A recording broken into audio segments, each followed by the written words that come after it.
foggy Charlotte, North Carolina, the last of the four quarterfinal games for the ACC Baseball Championship for 2026. It's our first look here at the number 3 seed, the Florida State Seminoles, as one of the top pitching teams in the country, get ready to take on the Cinderella story, the Pitt Panthers, this tournament's 14th seed. Pitt won their second round game over the power pitching of Wake Forest to keep their hopes of a tournament bid alive. It's been 31 years since Pitt's found their way into the NCAAs, and another win will help their cause as we get to look at the ACC Baseball Championship bracket. You see tomorrow afternoon, Georgia Tech and Miami. The winner of this game will take on the Tar Heels of North Carolina, who dispatched Virginia Tech this afternoon 10-4. And we welcome you inside our broadcast booth here at Truist Field in Charlotte with Gabby Sanchez. I'm Mike Farron. Rain may have delayed this one, but we're fortunate we now get to see another great pitching staff, and Florida State led by the ACC Pitcher of the Year, Wes Mendez. Yeah, there's nothing really bad that you could say about Wes Mendez because he's absolutely fantastic on the mound. He has done everything right. A 201 batting average against. How about a 284 slug against him? You don't see that with starting pitching. A 556 OPS. Now, he only has given up 4 home runs, and this Pitt team is a very good lineup, but boy, so is he on the mound. You can see the numbers on Mendez. A terrific season overall. For more on him, we welcome in the third member of our broadcast team, the great Taylor McGregor. And Mike, Mendez took a step forward this season when he added a cutter, but coaches still believe his best pitch is his slider. Now, they have been trying to tinker his slider just a little bit as of late to try and get more swing and miss. And I was told during a bullpen session this week, his slider looked the best it had all season. So perhaps bad news for this Pitt Panther offense. Yeah, that's just what you need. One more weapon to deal with the top ACC pitcher. Here is Pitt's lineup. They have been terrific this year, extremely selective, and Trey Fenderson's ACC tournament out of this world. He's been absolutely fantastic. Now, here's the other thing, too. Pitt has already seen Wes Mendez this year, so they kind of know what he has and how he likes to throw it. First pitch fouled back by A.J. Nessler, and we're underway. Yeah, this is going to be interesting, Gabby, because Mendez, a strike thrower, and this Pitt offense, nobody walks more than they do this season. And that's the thing. They've already faced Wes Mendez. And the thought process is, listen, you don't just wait around. Why? Because all of a sudden you're going to be 0-2 real quick, just like this. So you have to be sort of aggressive. You have to kind of change who you are as a team. Yeah, this is the 4th meeting between these two teams this season. Florida State swept Pitt earlier this year. As Nessler tried to check his swing, and he held up on the count 1-2. First weekend in May, they faced, and Mendez went the distance. A complete game 5 hitter with 7 strikeouts and just a single run allowed. He needed only 105 pitches to do it as Nessler fouls it away. So this is my question, right? Because Pitt knows that they're going to have to be more aggressive. That's their game plan. Does this take them too far out of what they do well? Like, how do you adjust to this as a hitter when your game is don't swing? The 1-2 in the dirt. Well, you have to be selective, right? So you have to look for one thing. If you are going to be into that aggressive mode, you have to say, hey, this is what I'm looking for. I'm going to look for the fastball, or I'm going to look for the cutter. Right now for Mendez, it's a lot of fastball cutters that he is going to throw. He will throw that changeup. So it's a really good changeup, so you have to eliminate that one. Nessler to first and off the glove of Ben Bennett into right field. And the leadoff man aboard for Pitt here in the first. So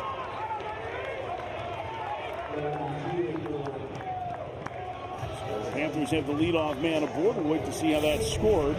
Yeah, this one here for Ben Barrett, you've got to get yourself in front of this one. You could have, right? You just take one step, you get that ball in front of you. As a first baseman, that's what I was always taught. You're at first base, you try to put your body in front of that baseball. If you knock it down, you're still able to make that play at first. But if you're going to play it off the side, there's a lot of chances that all of a sudden it's going to kick off your heel and get to the outfield. Ben Barrett was a pitcher only until about 3 weeks ago, and now is at first base. This is the spot that Florida State has had a tough time filling this year because of the injury to Miles Bailey. They're all-world first baseman who broke his leg in the Saturday game of the Duke series.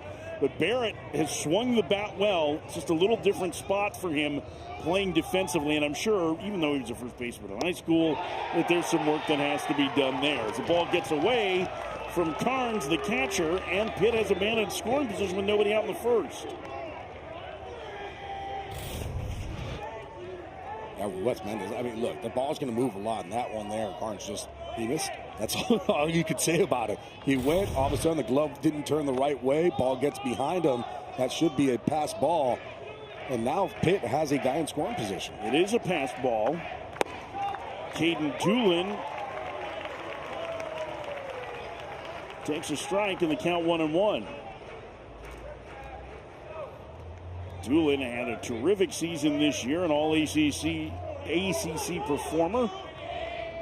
A junior college transfer a year ago. You see the OPS near 1,000, and he bunts, and it's a good one. It's going to be a tough play offline, and it gets away.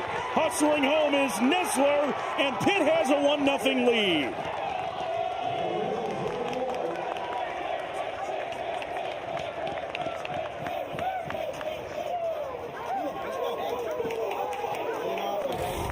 Right now, Link there, it's not like in the defense. This is a great bunt, too. Right down that third base line. Coming in is Fisher to try to make the play. That ball gets thrown up the line.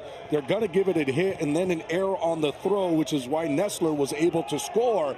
But look at the difference here. All of a sudden, Pitt's the one being the aggressor. First pitch fouled back by Lorenzo Carrier. Carrier, the Miami transfer from a season ago, has been the best player for Pitt this year. Tremendous numbers and a first-team All-ACC selection. Throw over to first, and the runner dives back. Pitt has a couple guys with some power, but none better than Lorenzo Carrier. And the way that he's been able to swing. He did change up some things on his swing. Last year, he was more on his front side, which was creating a negative launch, meaning the bat was coming down to the ball. Now he's staying more on that backside with his leg kick. That's creating that angle to get the ball in the air. Because he is so big and strong, now all of a sudden these balls are leaving the ballpark. Okay, let me ask you a little bit about that, because we hear an awful lot about swings that are more geared for getting the ball in the air. We hear about the old school way of swinging down on the ball. Like, what's different about what Carrier is doing, or what's different in your mind about the terminology that exists? Well, here's the thing. When you're heavy on your front side, just think about your body being over the barrel, so you're going to be swinging down. With Carrier, it's the opposite. His front side is coming down, but the weight is staying on that backside. So when he's hitting, all of a sudden he's able to get underneath the baseball. So the swing path itself is more up. It doesn't mean that he's trying to lift. It doesn't mean that he's dropping his back elbow or back shoulder to get the ball in the air. It's just the swing path alone, rather than it coming down, it's giving it that upward trajectory. So it's matching plane with the pitch is the key for Carrier. Check swing, he went around. Carrier down on strikes for the 7th time in the tournament. All of a sudden, Wes Mendez is like, well, I guess I'm going to have to take care of this myself. A really good slider. I mean, the depth of this slider, the way that he's throwing it, where it starts to where it finishes, and Carrier can't hold up. So Gregor told you about the work that Wes Mendez did on it so far. That pitch looks pretty good. That's a lot of action to it. Kai Wagner, the transfer from Northern Colorado, stands in. He chases a high fastball. It's 0-1. And that's got to be the thought process, too, when you're facing a guy like Wes Mendez. You're either going to get a fastball, you're going to get a cutter, but you got to try to keep him up in the zone. The last thing that you want to do is go down, because then you'll start to chase that changeup or that slider in the dirt. Outside, 1-1. Pitt, the 14 seed, won their opener over Louisville. 16-8 victory. They beat Wake Forest, upset them to move into this quarterfinal round. There you see Trey Fenderson in the on-deck circle, who has been their best hitter in this tournament. Not their best over the season, but in this tournament he's been outstanding. A transfer from Presbyterian with a 7 RBI performance against Louisville. And a couple more hits the other night against Wake Forest. Takes low. It is Wagner on the count 2-1.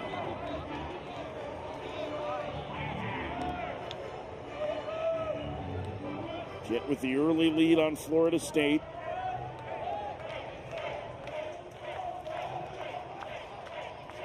Dueling the lead and the pitch. A strike on the outside corner, and the count 2-2.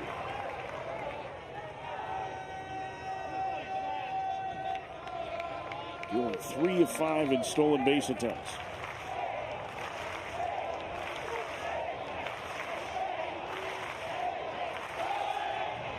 Throwing the first and the runner back.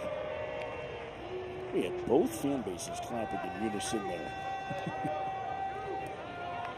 Either that or those guys behind home plate in FSU guard were just getting into it because the Pitt fans were. 2-2. And the count goes full. Well, they've made Mendez work here in the first. Remember, 105 pitches in a complete game the last time out.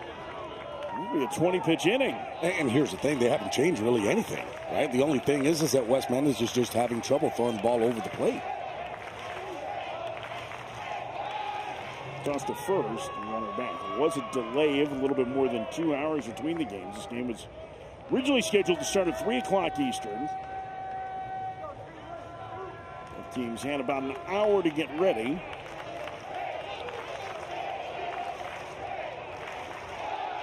And another throw over to first, and Dillon shuffled back. Didn't seem like he had a real good read on Mendez there. Dillon doesn't look like he's going to be stealing it all for me. It's a lefty up to lefty situation. I don't see them going here. Well, my question is, does he go on a hit and run? He does, and that one popped fouling out of play. You're trusting Wagner to put a ball in play there and not the strikeout, because that jump would lead to a double play, because he was very, very late on that jump to second base. So it's that read of trusting that your hitter is going to be able to put the ball in play if it's a strike. Well, does not strike out a lot. Upstairs, ball 4. And that'll bring up Trey Fenderson, who's had the big tournament for the Panthers. Go back to the game against Louisville. A pair of home runs, a 3-run shot, and a grand slam that really iced things for Pitt. And then Wake Forest, that key RBI double. 8 runs knocked in through the first 2 games. And an early mound visit for Micah Posey, the pitching coach for Florida State. Mike, not only that, even in his last game, every out that he had was a loud out. Every ball that it seems like he has been hitting has been barrel.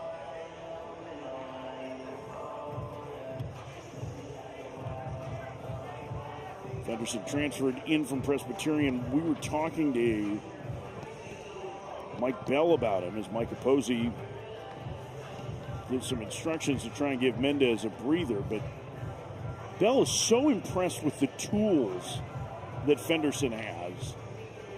We've seen them on display here in the tournament. I don't know that they saw it consistently, but again, it's a level up from playing Presbyterian and one of the smaller conferences on the East Coast to going to the ACC. I mean, fun to watch him swing the bat, especially in this tournament against very good pitching. Hasn't done anything because all he's done is just absolutely just destroy baseballs. First pitch cut on and missed. 0-1. I like the aggressiveness though, and I like what Pitt's doing too. Being aggressive on balls in the zone, waiting for your pitch, whether it's going to be a cutter or whether it's going to be that fastball. If you're looking for your pitch, you're looking for it to be out over into pull. It's that one the other way and deep, and Stutzer going back, and it is out of here.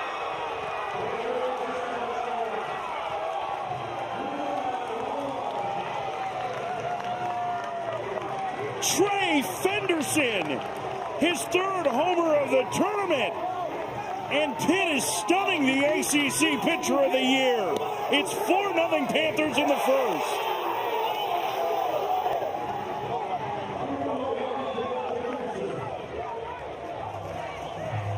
What just happened? Trey Henderson, you are a strong, strong man. Being able to take this pitch opposite field with ease. That's just an easy swing. Driving it oppo taco for a 3-run shot. Only 94 miles off the bat. And look, the ball is not traveling here today. We saw it in game 1. You got to hit it to go. But, boy, that was just easy pop. Down the right field line, and it's only 315 feet here in Charlotte. That ball 328 feet, and Pitt is stunning Florida State here in the first. Just such an easy swing. Easy, put barrel to baseball and let it fly. I mean, the tools show up with this kid. Oh. It's easy juice. It's really, really loose. Athletic, fluid player. Carter Deerdorf bats, and he takes high.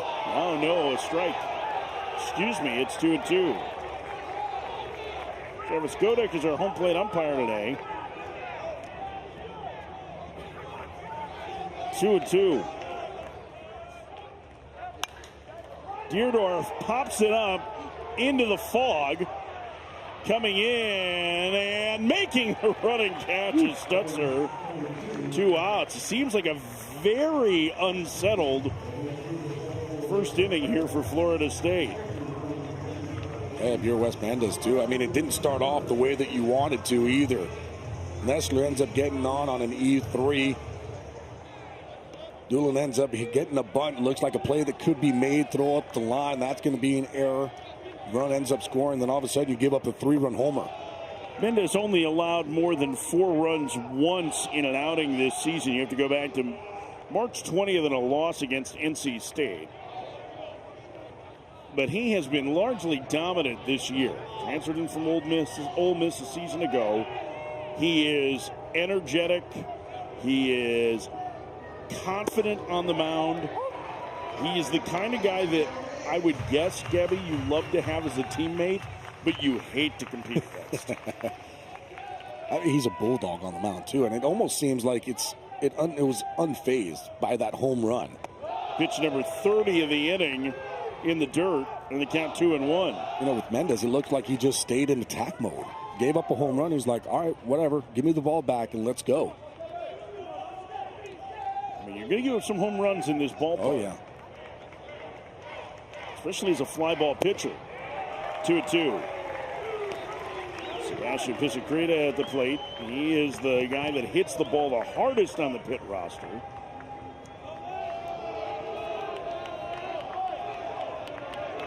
Mendez into the wind in the 2-2. On the ground, back to the mound between the legs.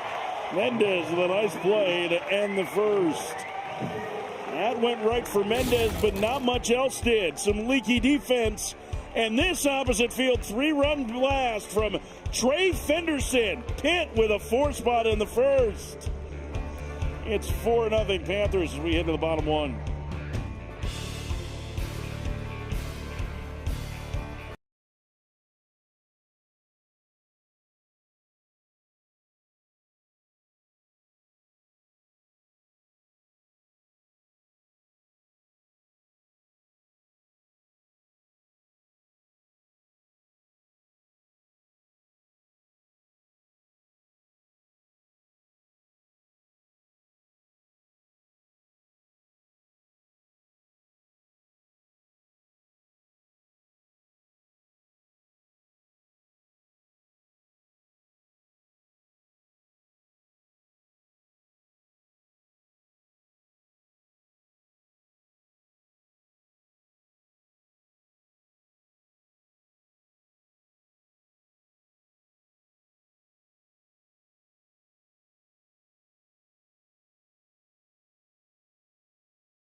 It's Eddie Smink's dad. We got a chance to see him, Jim, his father, watch his son close out the victory over Wake Forest 7-4 in round 2. Tears in his eyes. And now he gets to see Eddie Smink start the quarterfinal game and one of the biggest games in the last 3 decades for Pitt. And I realize that sounds hyperbolic, but man, when you haven't been to the NCAAs in 31 years, all of these games in the ACC tournament are huge. Yeah, talking to Mike Bell, too, he understands that. And he feels like this team has done enough this year to hopefully get some type of consideration. But basically, he tells his guy, this is our playoffs here. And look, you can knock out a number 3 team, and all of a sudden you can knock out a number 2. And, hey, here's our chance to knock out a number 1 team. So why not go out there and play some hard, just nose baseball? Here's Florida State's lineup. Braden Dowd, the transfer from USC, ended up having a very nice season for the Seminoles in center field. Third-team All-ACC performer. Let's see, this lineup has been through some changes. We'll talk about that as we go along. As mid-season, Florida State needed to search for answers in a world without Miles Bailey at first base, and they've tried to find them now. Eddie Smink's first start of the season comes to the ACC quarterfinals, and his first pitch misses outside to John Stutzer, 1-0. John Stutzer, Atlanta area native, really big tools. And he was starting right field today. And he hammers one past the third baseman Wagner into left field for a base hit. And if you're Florida State, that's what you need to do. You have to have an answer back inning. And this ball absolutely smashed down that hot corner. There's a reason why they call that the hot corner. A line drive, one hopper, tries to do everything he can to keep his body in front of it. That ball just got by him. You're saying it's not called the hot corner because it's always in the sun? That's interesting, actually. I never thought about that. There is Braden Dowd, who we highlighted at the beginning of our broadcast. He has been a staple in center field and at the top of the lineup. See Dowd's numbers overall. A very good season for him for Florida State. Next offering a strike. It's 1-1. We mentioned earlier Florida State lost their star first baseman Miles Bailey to a broken leg, and trying to find a way to put this lineup together has been a bit of a challenge for Link Jarrett, but they seem to have found a better run over the last 6 weeks. After they got swept at Georgia Tech, Gabe Frazier went into the lineup at shortstop. Cal Fisher had already moved back to third base. Link kept tinkering and tinkering and tinkering with different formations until he found this one. Ben Barrett edition at first base. And now they're starting to get a little healthier, too. Chase Williams has been out of the lineup with an oblique injury. He's back in left field. That takes one of their hottest hitters, Brody DeLamalura, and moves him to a DH role. They also have Nathan Schmela available today. The catcher has been sidelined. He and Hunter Carnes had been splitting time behind the plate and at DH this year. So starting to get a little healthier even with Bailey out. The other key guy, and we'll talk more about this later, for Florida State who has been out is their top reliever, John Abraham, who's been arguably the best relief pitcher in the country this year.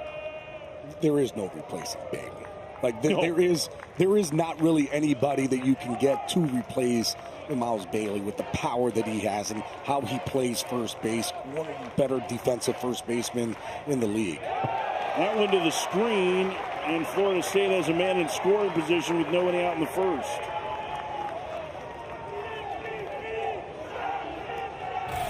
Pesacreta behind home plate. Not really much you can do. This ball just spiked, and he thought the ball was going to come back and just didn't get his body in front of that baseball. It gets to the backstop. 2-2 the count. Florida State trying to answer back after giving up 4 in the top of the first. And the count full to Dowd. This is not your typical power-laden lineup for Florida State, but the last thing you can do is give them extra base runners if you're Pitt.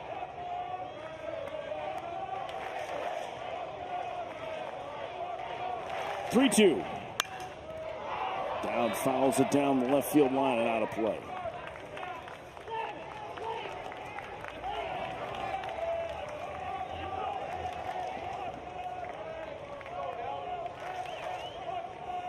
Smink, the transfer from Stony Brook.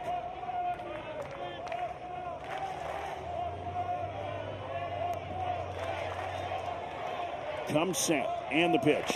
Swing and a miss. Goes the fastball by down for out number 1.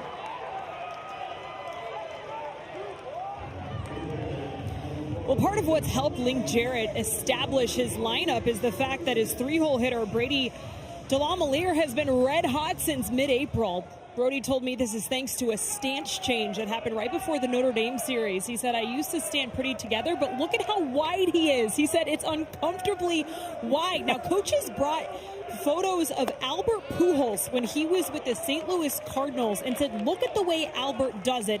And the point here is to better use the ground and also to stabilize your head. They felt like his head was moving too much, and because of that, he couldn't see off-speed pitches very well. So his first time utilizing this stance in game, he went yard, and he said he's also been way better against off-speed pitches. So we looked it up, and before the change, he was hitting below 200 against off-speed, and now it's well above 300. So it's certainly something that's worked. If there's somebody that knows about a wide stance, it's got to be me who's sitting next to you, partner. Because I will tell you, I also did the same exact thing with Albert Pujols, and I also had that wide stance. And all that's going to do is it's going to limit your move, right? You're already basically set up in the power position with your back leg, and you will see that there's not going to be much movement, meaning that head is not going to move either. So it's almost that front foot, it comes up, and you're already in that hitting position to come through that baseball. 2-2. Okay, so we've got DeLamielleure who has done that, right? Yep. He's spread out. We talked about Lorenzo Carrier the first, who needed to add a bigger leg raise, kick. But both to the same result? It is. And all it is to one is to steady yourself. The other one was to get into that back leg. 2-2, bounce towards the middle. It's going to get through for a base hit. Scoring easily is Stetzer, and Florida State on the board. They trail 4-1.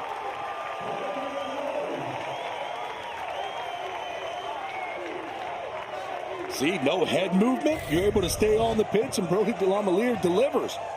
There is no head movement. You can put a line straight from his head to the bottom, and all it is, it's almost like you're rotating around the pole. Well, what is that going to do? It keeps your head still, lets you use that big part of the field, but it also gets you that backside able to come through the zone to deliver some power. And yet it continues for Hunter Carnes in the cleanup spot. Half a dozen home runs for the catcher. And he fouls the first one back. It's 0-1. Imagine that Carnes and Nathan Schmela have split the time behind the plate this year. Carnes just a sophomore from a perfect game All-American, very highly touted recruit, and he's gotten better and better in his 2 years in Tallahassee. And the count 1-1.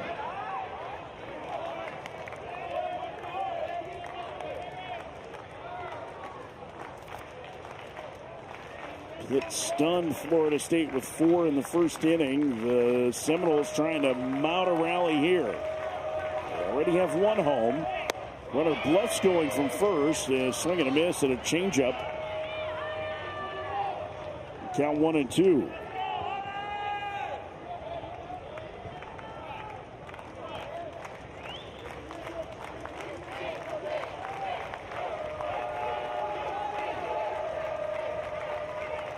The pitch.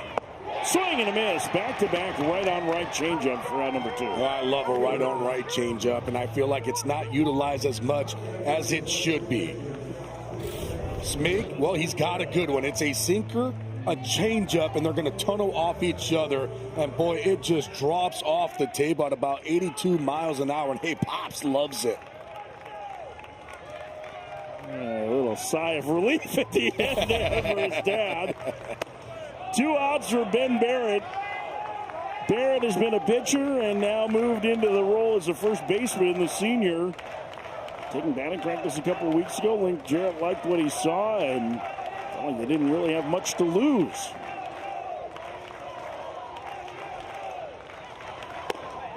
He takes outside the count 2-0. It's been a long inning already for Smink, making his first start of the year. Gabe Frazier in the on-deck circle.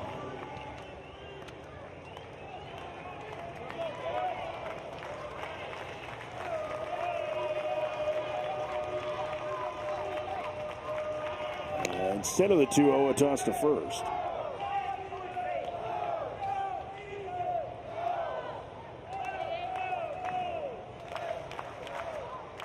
Barrett made 21 appearances last year out of the Florida State bullpen.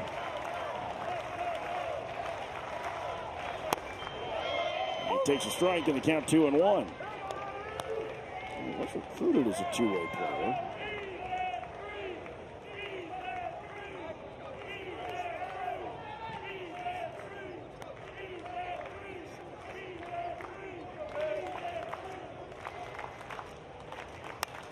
Fouled away, it's 2-2.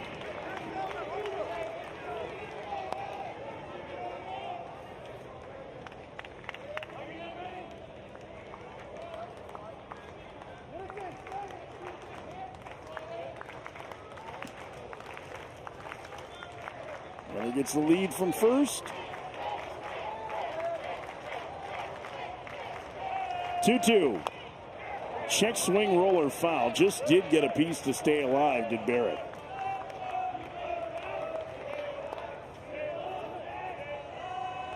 Laura with an RBI single. Get Florida State on the board in the inning. He's still at first with 2 outs.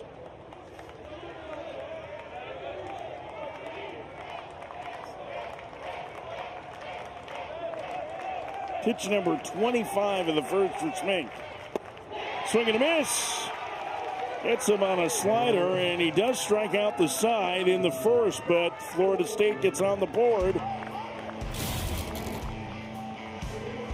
And you can see Jim Smink, getting behind his son.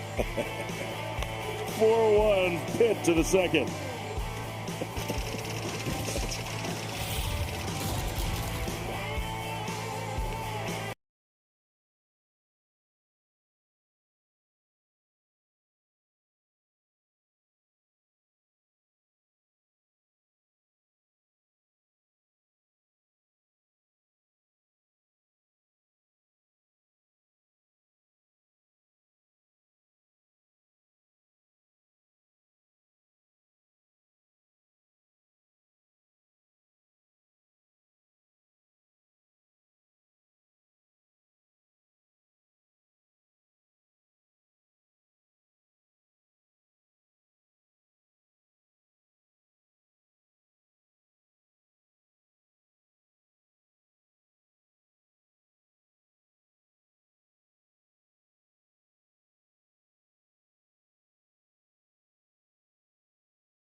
His 4-run first inning. It's the most that he's allowed in any inning this season. Tied for the most.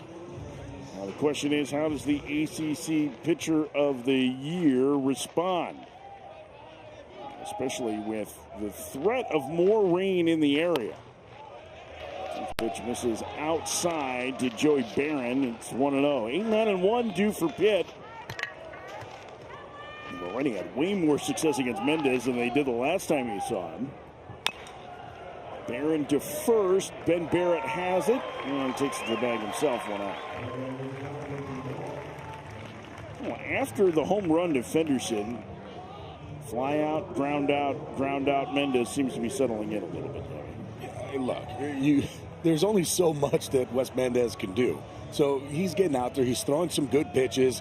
There was a couple missed plays that ended up leading to a run, and then all of a sudden just one ball up gets hit for a home run. So for him, it's just understanding, okay, this is baseball, and this is a new inning here. Well, and the other thing is, it's not like Fenderson absolutely annihilated the home run either. Right. I mean, it was a good swing. Yep. He let, Mendez supply the power, and he just barreled the baseball. Outside, the count 1-1 to Mason Legenza. freshman started to see more time at the end of the season for Pitt because of an injury to Derek Tarpley Jr. This is an immensely talented player. And he chops it towards the middle. It's going to get through for a base hit.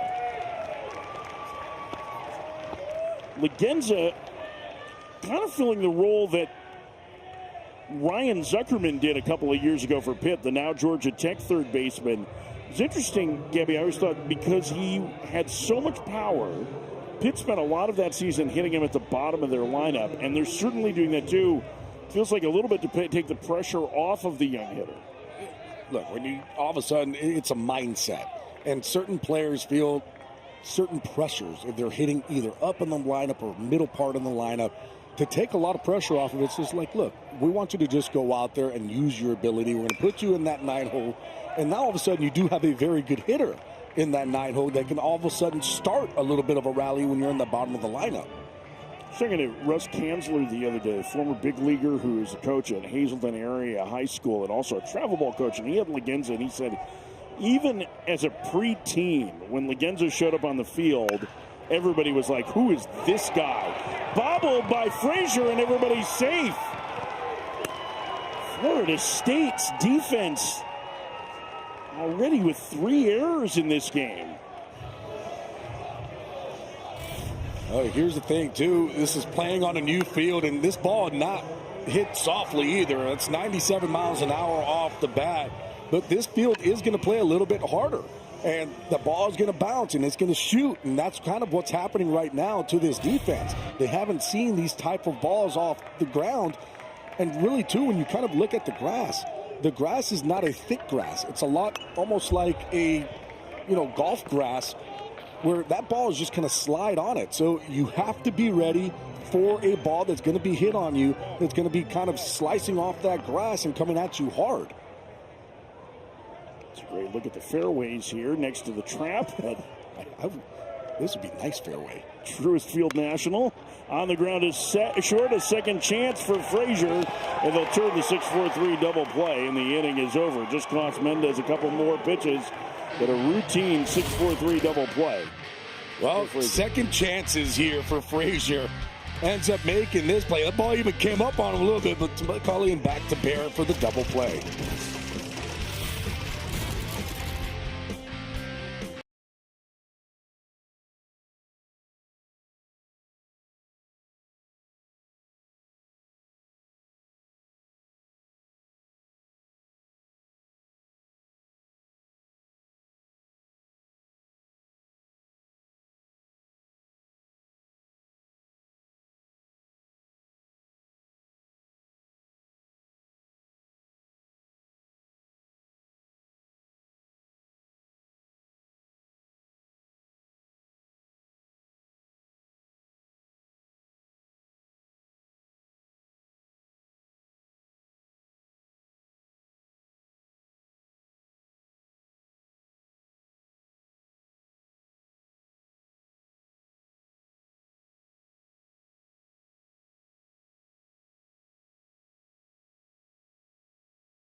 Jason Spells getting all his notes written down on his phone for all ACC after the games.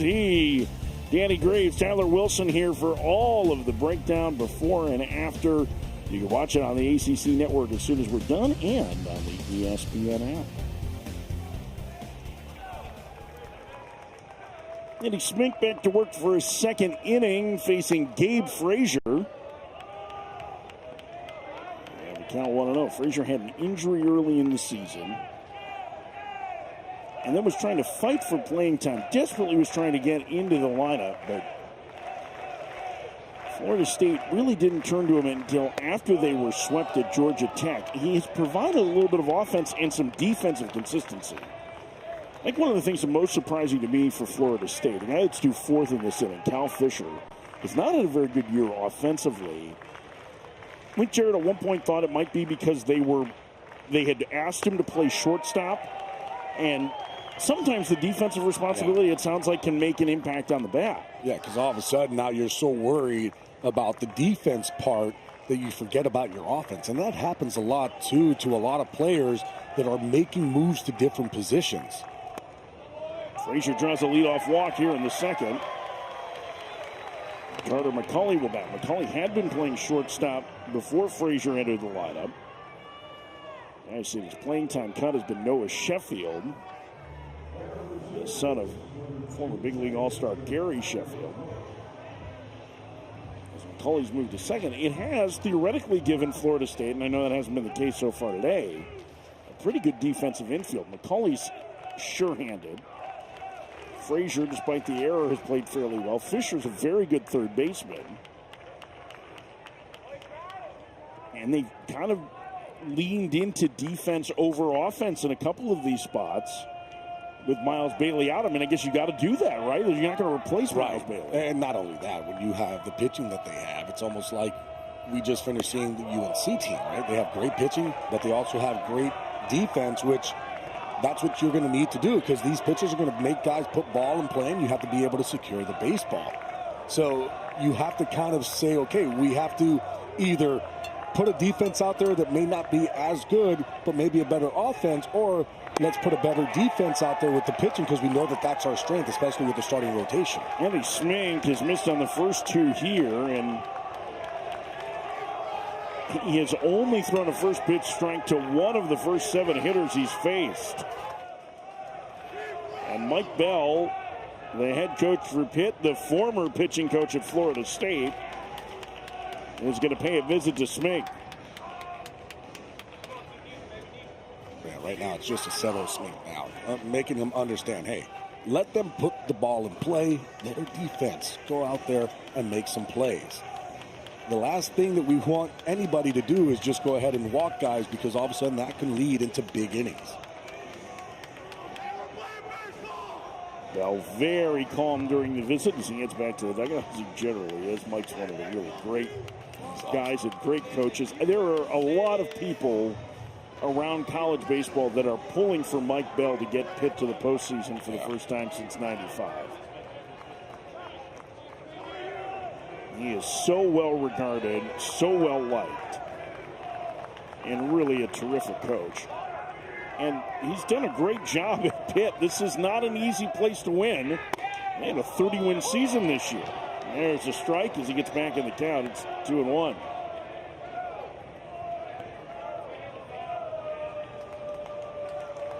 As you see, 32 victories this season. In his 8th year already at Pitt. I am sure when he took the job, he didn't think it was going to be at least 8 years before they made it to a regional, but it's not easy. It's a difficult conference. Only Boston College is more northern. Maybe not quite the same resources at Pitt as some of the more moneyed baseball traditional powers down south. But I do think that they really relish that underdog role. And he's created this term to describe the team of Pittsburgh. You see the T-shirts with it and all of it. But that's kind of the mindset. They want a real blue-collar mentality and an us against the world philosophy. In the dirt, racing to second, and what a great read there by Frazier to end up easily at second base.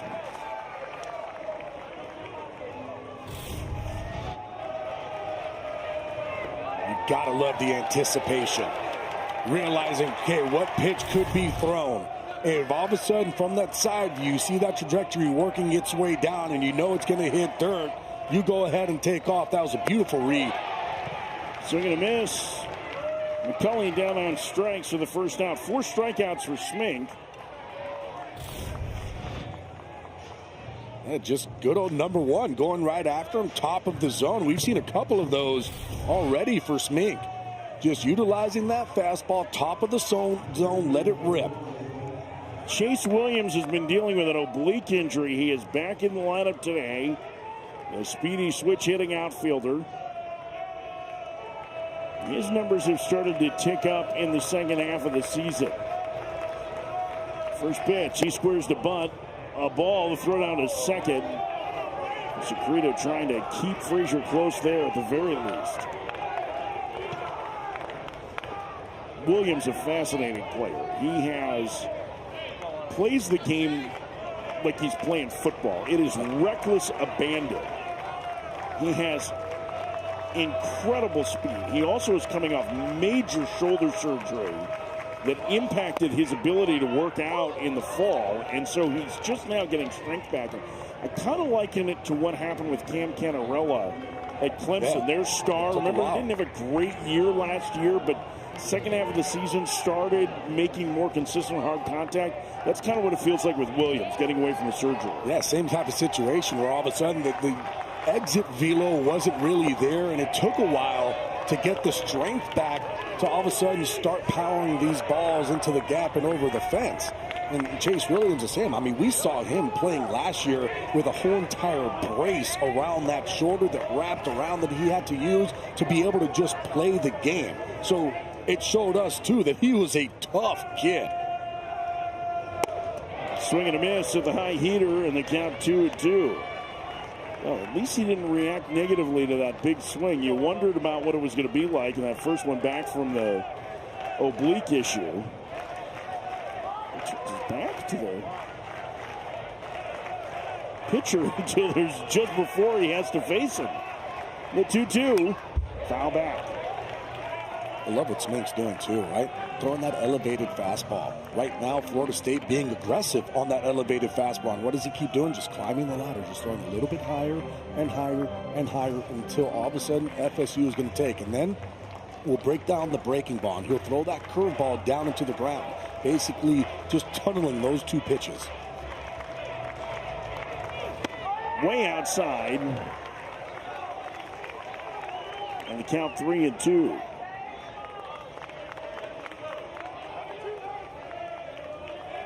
Schmink's longest outing this year, 72 pitches, 5 1/3 against Stanford. That was back on March 15th. Do not expect him to go super long. Swing and a miss. Williams down on strikes. That's 5 strikeouts for Schmink. And 2 outs here in the second. He's recorded 5 outs all himself with strikeouts. And a lot of them have just been utilizing number one. Just that fastball going right after these FSU hitters.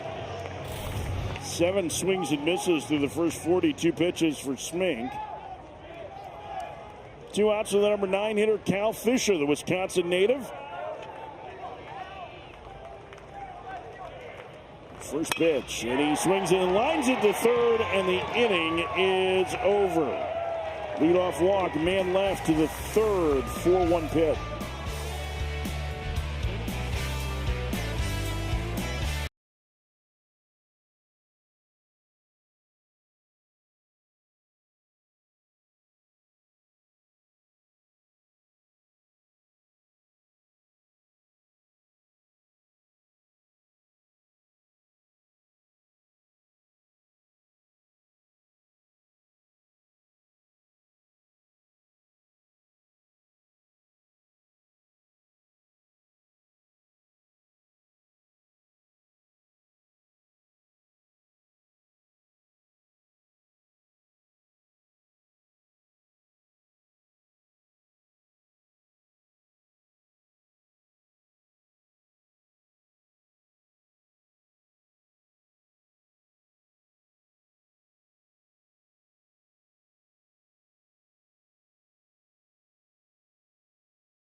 Welcome back here to Charlotte, joined now by Florida State head coach Link Jarrett. What have you seen from Mendez? Struggled in the first inning, but settled in there in the second. Well, we haven't helped him a lot. I think the stuff is actually okay, and I know their second baseman really put a good swing on that ball. I didn't think that ball was going that far, to be honest, when he hit it. The field is playing very, very fast. They didn't water it in hopes that the rain we're going to get would almost take care of the water, so it's playing really quick. But I think he's throwing the ball okay. You know, obviously we got to get into this thing and scratch and claw, and Pitt is playing really good baseball right now, so we've got our work cut out to come back. Coach, you lost one of the best players in the country in Miles Bailey. I know he's at home watching right now. What do you want to say to him? I miss the big grizzly bear. You know, he's such a dynamic personality, and might have been a Golden Spikes winner. Nobody can say that he wouldn't have been. Just the way he goes about it, the hard work, and the power, the management of what he's done, the at-bat, you know, the sky's the limit. He'll be back, but it's unfortunate that he is at home. Thank you, Coach. Mike? Taylor, thank you. Talking a little bit about Miles Bailey there, the star first baseman. I mean, we spent a lot of time talking about Bailey last year, Gavin, because we watched him in real time reshape his body. And everybody agrees. Not only is he an immensely talented hitter who, and I believe this is the technical term, hits the snot out of the ball. But he clearly has a really special work ethic. And by all accounts, an absolutely tremendous kid. And it was heartbreaking watching that game against Duke and the injury. You know, that was a back and forth game where Duke was playing really well, and it was a one-run game, and he tried to advance on a play at second, and the slide, his leg just stuck, and it was a really difficult moment, and then followed up, oddly enough, by there was a medical emergency in the stands in Tallahassee, and so the game ended up being delayed about a half an hour, and Florida State ended up winning the game. They lost the next day, and then they had to try and find their identity again, and they've done a pretty good job of that. Look at the numbers without, and to me, listen, they were a middle of the pack, at least in league play games, offense with Bailey. Yeah, but look at that OPS. It's significantly different. And it's just, it's one guy, right? You need other players around it. But it's one big guy. Yeah. You know, like that, you're talking about the power for this team. And not only that, a guy that can easily change a game with one swing of the bat. Also, you're talking about a really good defensive first baseman. So you're taking away a really good defensive first baseman. You're taking away the best pure hitter on the team and saying, okay, now go win a baseball game. Like, it's not easy to do. And what Miles Bailey was doing, especially this year early on with FSU, look, Link is not wrong. He could have been up there for the Golden Spike Award, especially the way that things were rolling for him. Inside the count, 2-1 to Kai Wagner, the third baseman. Pitt with 4 in the first. They still lead Florida State 4-1 here in the third. Now, when we were talking to Link before the game a little bit about Bailey, I mean, he talked about how special he thought he was. And he said, you know, this year, maybe he could have hit 40 home runs. And in that ballpark, I wouldn't discount it. That's a good park for a lefty to hit homers. I mean, I think you see Tate Davis hit 34 home runs this year, right? Like, that's where that number comes from, Florida. But, I mean, he was going to play in Charlotte for the ACC tournament, too. Got another half dozen here. Mendez with back-to-back strikeouts. And speaking of home runs, and Charlotte, Trey Fenderson is third of this tournament. I'll tell you this. Trey Fenderson does not want to leave Charlotte at all. He's like, wait, where can I sign so I can play in this ballpark all year long? Because this is fun. Here's the thing about the home runs, too, is that they're all multi-run homers, right? It was a 3-run homer and a grand slam in their first game, and now a 3-run homer. He's knocked in 11 runs in 2 games and 2 2/3 innings. What a performance from him. Oh, been fun to watch. Bouncer foul. He is from Spanish Fort, Alabama, which is just on the other side of Mobile Bay from Mobile. Misses, and we count 2-2.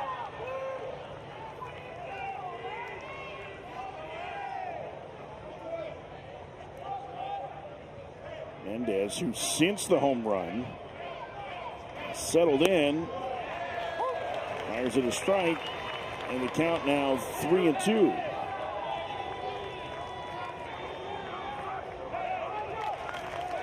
Two outs, nobody on, top of the third. 4-1. The Pitt Panthers leading. The pitch on the ground and through. Another hit for Trey Fenderson.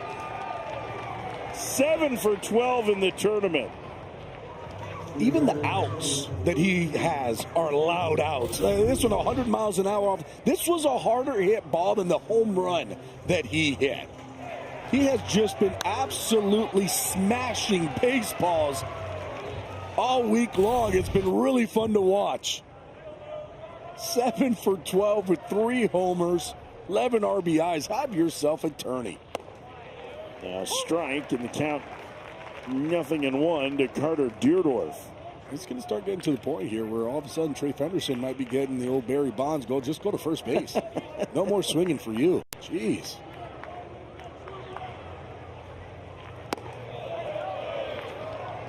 And this is high to Deerdorf, the West Georgia transfer.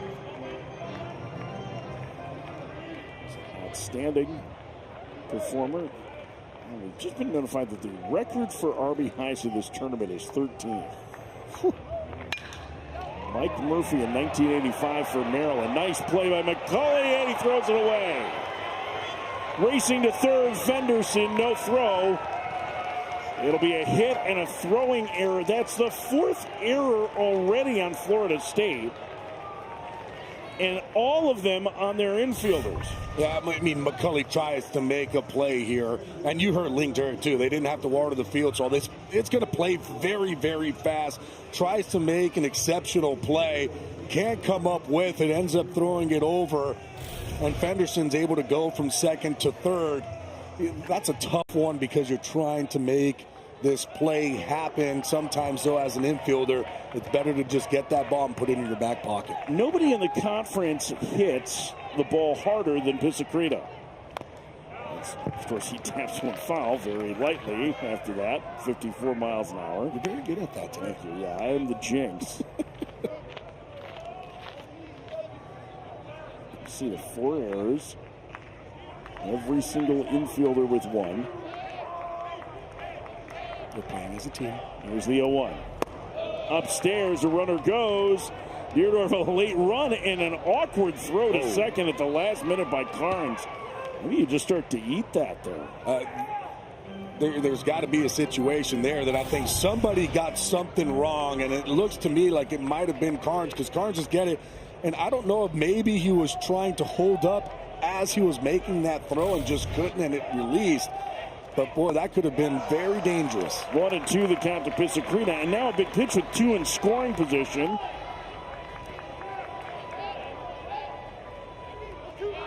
I'll take this. I wouldn't. I don't think, but it could happen easily where Link Jarrett will bring the whole entire team in, especially that infield, and say, hey, we need to do something here, fellas. We got our number 1 on the mound, and we need to be able to take care of this baseball. Everybody relax. It's a new game. Don't worry about the errors, and let's play ball. Yeah. I wondered if you were going to say something about that, Debbie, because I was thinking the same thing. It just feels like, you guys, let's slow it down. Yeah, everybody's rushed right now. They're speeding up the game on themselves. Pisacreta fouls it back. If not anything else, outside of the first inning, right, so far, Mendez has managed it okay, but it is costing him pitches as well. And remember, Florida State is still likely without John Abraham, who is available, but just threw a flat ground for the first time yesterday, dealing with an oblique. And he's been the best reliever on their team this year. From an ERA standpoint, he's been one of the best relievers in the country, if not the best. I think Caden Glauber probably has a little bit of a case there, too. But this is kind of the situation they're in. We're almost at 70 pitches. This is another long inning for Mendez. 2-2. Breaking ball fouled away again. Well, it's been an interesting day for Florida State and an interesting week. They got here early, and then today they show up to the ballpark, and the game was delayed. If you're wondering if they're tight, they're not, because before the game there was a QR code on the scoreboard. They were scanning that and then sending in their own selfies because they all wanted to see themselves on the board. Trying to take a swing, he went around, says Linus Baker at first, and the inning is over. Mendez pitches out of trouble again through 2.5. Pitt leading Florida State 4-1.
Real fun, just getting started. Run straight for the breakaway. The celebration is on.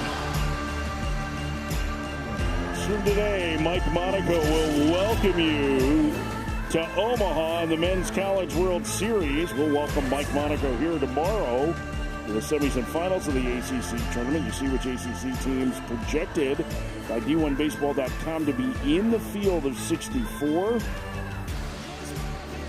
NC State, the team that's on the bubble. Some news with them today after Elliott Avon announced his retirement at the end of the season yesterday. Chris Hart, the former Florida State player, named as the new head coach of the Wolfpack, and congratulations to Coach Hart, great guy. And we were talking a little bit to Link Jarrett between the games about him, and Link coached him for a year at Florida State when he was an assistant there. Yeah, he said he was a student of the game, and he is not surprised at all that he is transitioning now to be the head coach there at NC State. Here comes the 0-1 to John Stutzer, the leadoff man in the Florida State lineup. A strike. It's 0-2.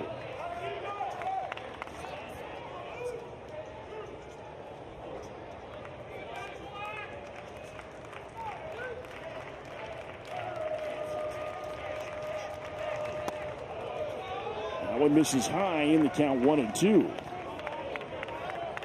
By the way, that projection that we showed you, that was updated today from D1Baseball.com. That's the group, Kendall Rogers, Aaron Fitt, Mark Etheridge, who take a look at that and try to predict what the committee is going to do. And listen, they're not perfect. Right. They're not perfect with seeding. I would say they generally get 15 of the 16 hosts right, and they tend to get 63 of the 64 names. So you get down to those last couple. Seriously, I mean, I think that's pretty good. That's very good. The 2-2. Stutzer takes high, and the count is full. And one of the issues that they face in doing this now is that with the mega conferences like the ACC and the Big 12, all the Power Fours that have 16, 17 teams in all, like the Big 10, the conference schedules are unbalanced, and a lot of the precedent that we have for these tournaments has changed and is changing. Stutzer down on strikes. Leadoff man gone here in the third. Let's take a look at the bracket here in the ACC Baseball Championship, and you will note that for a third consecutive day, game times have changed. Tomorrow we'll get started at 11 a.m. Eastern, Georgia Tech and Miami, and then at 3 Eastern, North Carolina, and the winner of this game. Again, there is a threat for much more rain tomorrow here in Charlotte. It has been a damp afternoon. It is great that we got this one started. As you can see, it has been foggy for the moment that we woke up. But it doesn't really feel like it has affected play. Now, that was one of your concerns standing on the field. That was it going to affect pop-ups? Fouled away by Dowd. He's now 1-1. Just walking over, you kind of look up and you're like, oh, it's a hazy sky. The fog is out there. All of a sudden, the ball goes up. These balls are all rubbed up, so they're a little bit dark. It's not like a white ball, and it can go up there, and you go, well, wait a minute, where is it? But the good lights here in the AAA ballpark, and guys haven't had any problem with it. The 0-2. Foul that. I mean, this isn't like the Vanderbilt-Mizzou game a couple weeks ago, where the fog was so thick that they couldn't see whether or not a ball was a home run or a ground rule double. And but if you haven't seen it, go look at the video, and you won't be able to see whether it was a home run or not. And the fog has not been getting thicker. And it's not low. It's a little bit higher up. And it's cooler. It is. It is significantly cooler. That is one of the things that I'm not too mad about. No. The first couple of days here, Woo. Let's put it this way. I thought it was going to be so hot I didn't bother to pack a pullover. I packed the pullover and I left it because I did not realize it was going to be this chilly. I regret that decision. The count remains 0-2. I will bring my pullover tomorrow, I'll tell you that.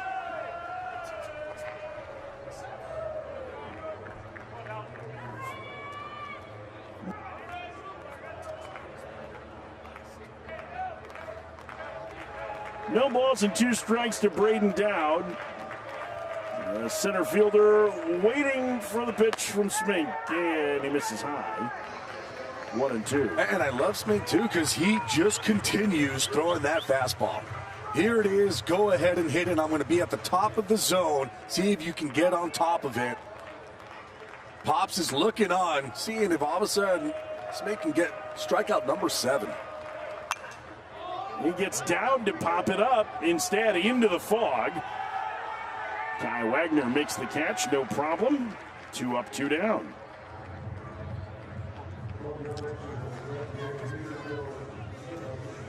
And Smink has done a nice job setting down 5 in a row now here.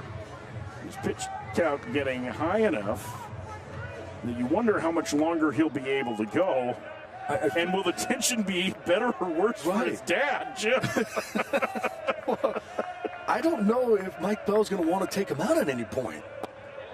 A strike.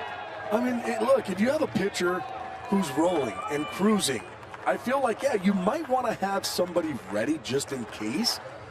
But if your pitcher's going out there and he is just collecting outs, you're going to let him go as long as possible. This is not an easy tournament. 1-1. They do have somebody ready in the bullpen. Joey Cinciamino is standing around. The glove tucked under the right arm is the international symbol for if you need me, I'm good to go. Lamalure takes a strike. It's 1-2. We will probably find out more about what Mike Bell's plan is with Eddie Smink as he approaches 60 pitches when he visits with Taylor McGregor, excuse me, not Taylor Bell, but Taylor McGregor coming up after this half inning. The 1-2 just missed. Smink wanted it. Yeah. I mean, look, he's been throwing it to the top of the zone the whole entire game. And it seems like Pops wanted it. No, come on, give it to him. Oh, my God. Every pitch is joyous agony for his father right now. The 2-2. Swing and a miss. 7 strikeouts for the senior. And Pops is proud. It's about the breaking ball. Taylor McGregor will talk to Mike Bell about their pitching plan next. Let's see if Eddie Smink's dad has more thoughts on it.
Welcome back here to Charlotte, joined now by Pitt head coach Mike Bell. Smink is rolling. How long will you ride him? As long as he wants to go. We're just going to go inning by inning. It's more about how he feels, and as long as he's executing and mixing his 3 pitches, I mean, he's done it before as a starter. He's been mostly a bullpen guy, but we need every out we can get. This is a really important tournament for you guys, especially when it comes to postseason play. What's been your message to your group? This is our postseason. We're here to play. This is the equivalent of a regional, super regional. It's the caliber of teams that go to Omaha and compete for national championships. This is our postseason. Pittsburgh, coach, I love it. Thank you. Mike? Taylor, thank you. Mike Bell. All right, a couple things to unpack there. Remember that Smink, he only threw 4 pitches, but he did get the last 2 outs of the game 2 nights ago. Now, he's been a pretty durable reliever, and pitching twice in a weekend isn't that big a deal for him, it would seem. But he did have to get hot. He did have to get in that game, and he has only had a day in between. It don't matter. I mean, look, when you get into this type of situation, and right now you're Eddie Smink, you're telling your coach, I'm staying in there. You're not taking me out unless I need to be taken out. I can throw, I can pitch, I can be out there, and I want to be out there because if I can continue to get outs, I'm going to. So Eddie Smink is this year's A.J. Colarusso. Yes, absolutely. It's the A.J. Colarusso from last year with Boston College. Okay, but here's the difference, too. For Pitt, they have had largely a role-less pitching staff this year, where basically everyone is available to go at least once through an order.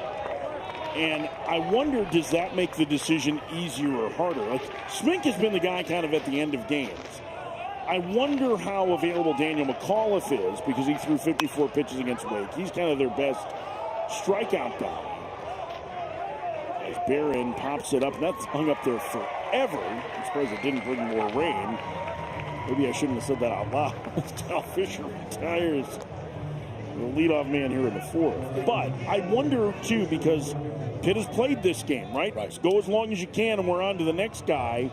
If it makes them better prepared, there's McAuliffe, or if it gives them a chance to say, okay, like, listen, we can ride him as long as we can because we know where everybody is. That's part of why I'm kind of fascinated by the decisions coming up. Here's how I look at it.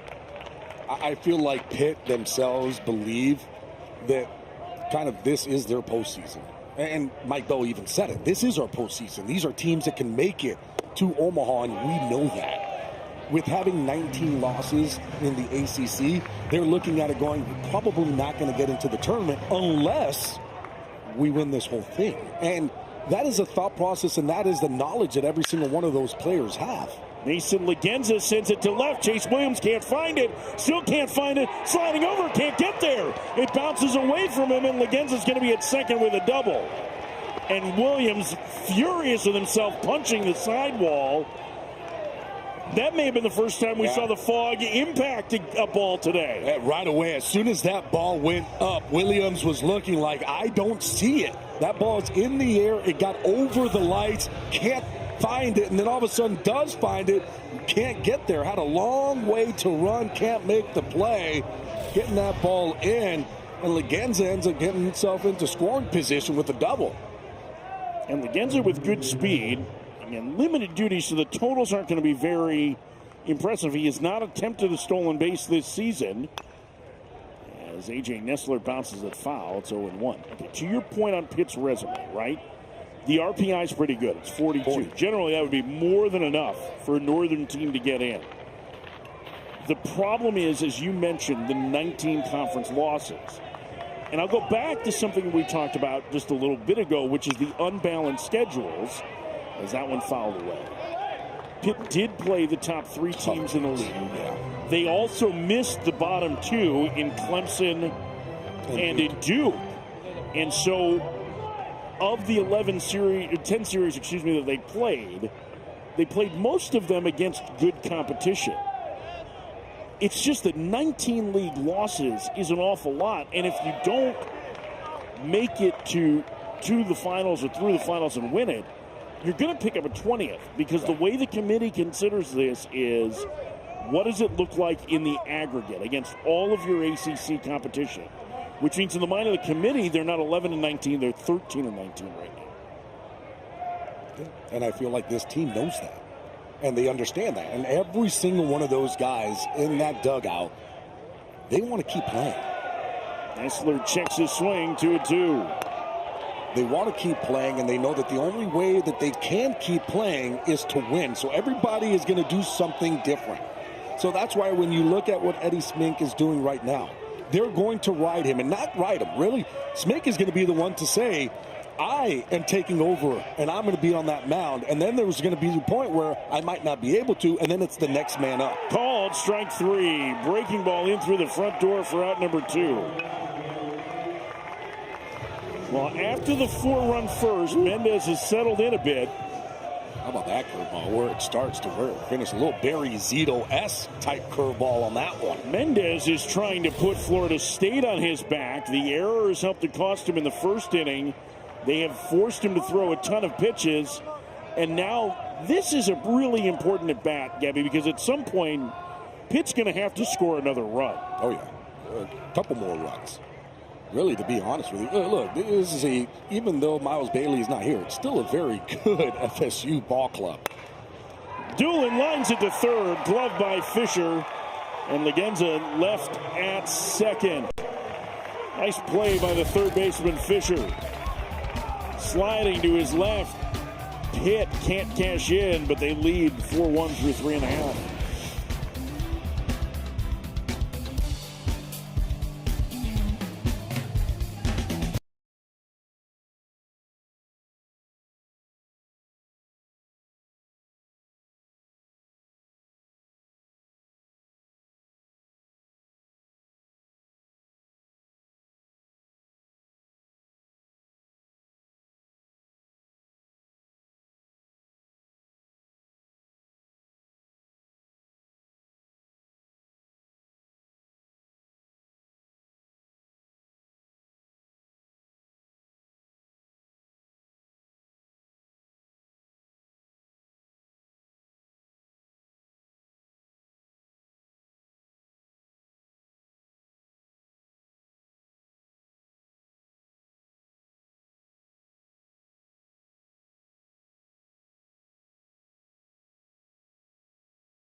Far for Pitt on the mound. There's his dad, Jim. Every pitch has been a reaction from his old man. Hugs from the Smink fan club. His dad's so emotional watching him close out the Wake Forest game and living and dying on every single pitch.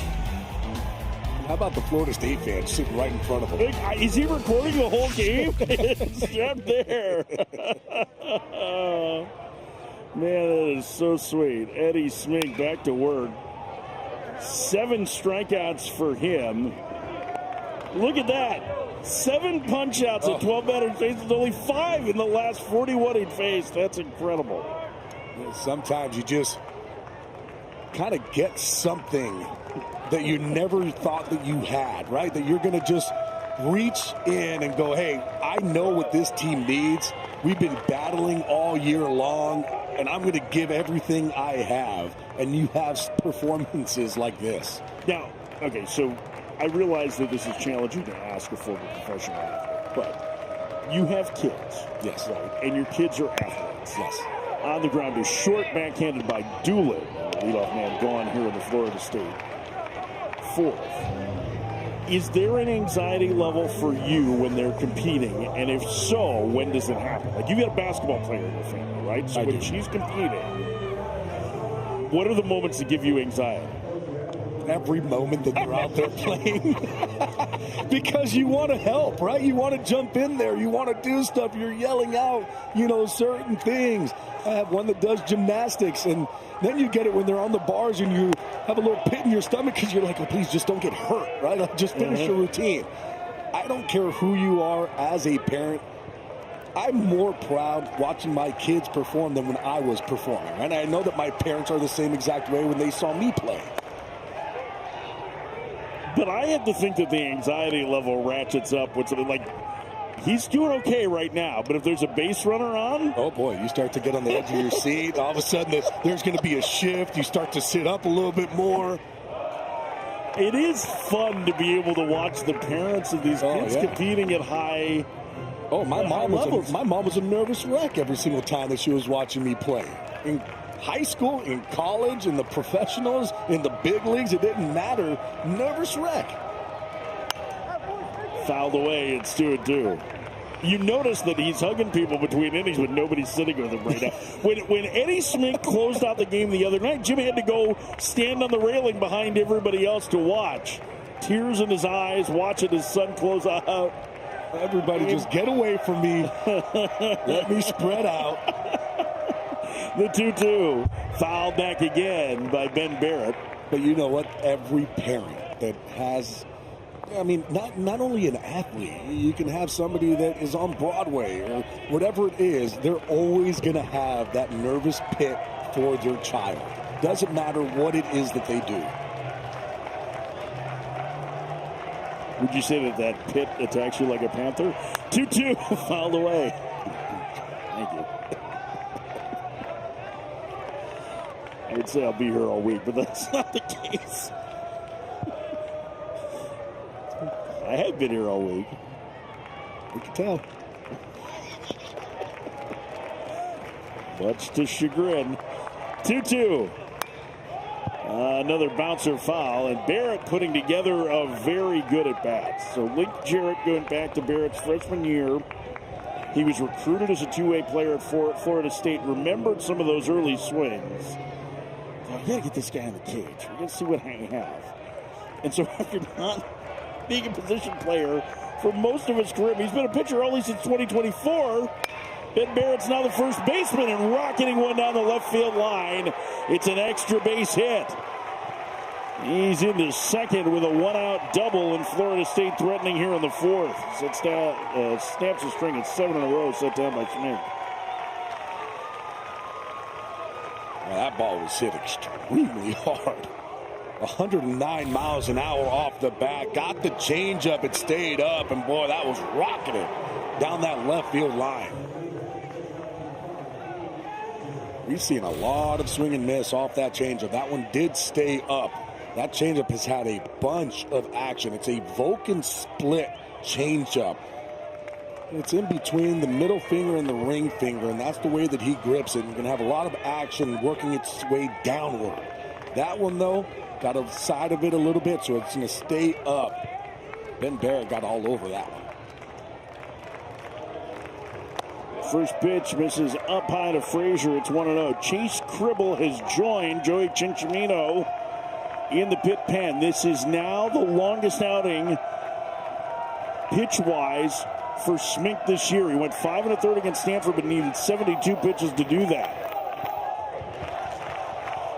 The 1-0 to Gabe Frazier. Swing and a miss. Boy, that's nasty. That looks like a curveball, but it's not. It's a changeup. And the action, you can see the Vulcan split in the glove as he's throwing that, and then the action of that pitch as it's coming out looks like a fastball and just dives straight down. So that Vulcan means it's between the middle finger and the ring finger, right? Correct. Like, you have to have massive hands to be able to do that. You do. I'm not able to do that. You're able to spread out. Now, he doesn't throw it like a split finger in those two, so there is some space in between. But the only way that works correctly is if you're able to have that certain space and work your way down like a split. Another changeup on 2 hops to second, and Fenderson will throw out Frazier, 2 gone.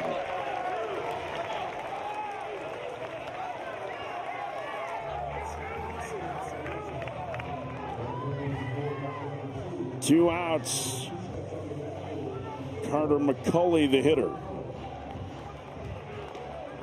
Pitt leading Florida State 4-1, trying to keep this Cinderella story alive and advance to the semifinals to take on North Carolina, the reigning ACC tournament champion. First pitch to McCulley. Blows the heater by him. It's 0-1. And that's the point, too. McCulley right here is probably thinking, man, there's been a lot of the changeup going, and then you get that fastball, and it stays on play, and you're just swinging underneath it.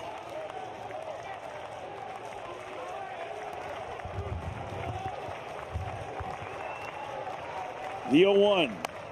Check swing foul. It's 0-2.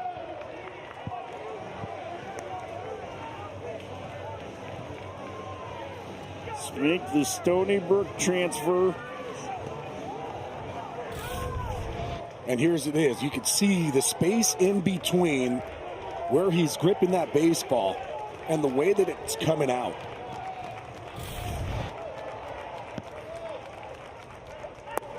Missed way outside with that breaker.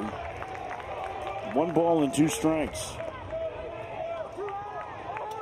Smink was the Coastal Athletic Association Pitcher of the Year a season ago. His dad, a former football player at Westchester. The pitch upstairs, it's 2-2.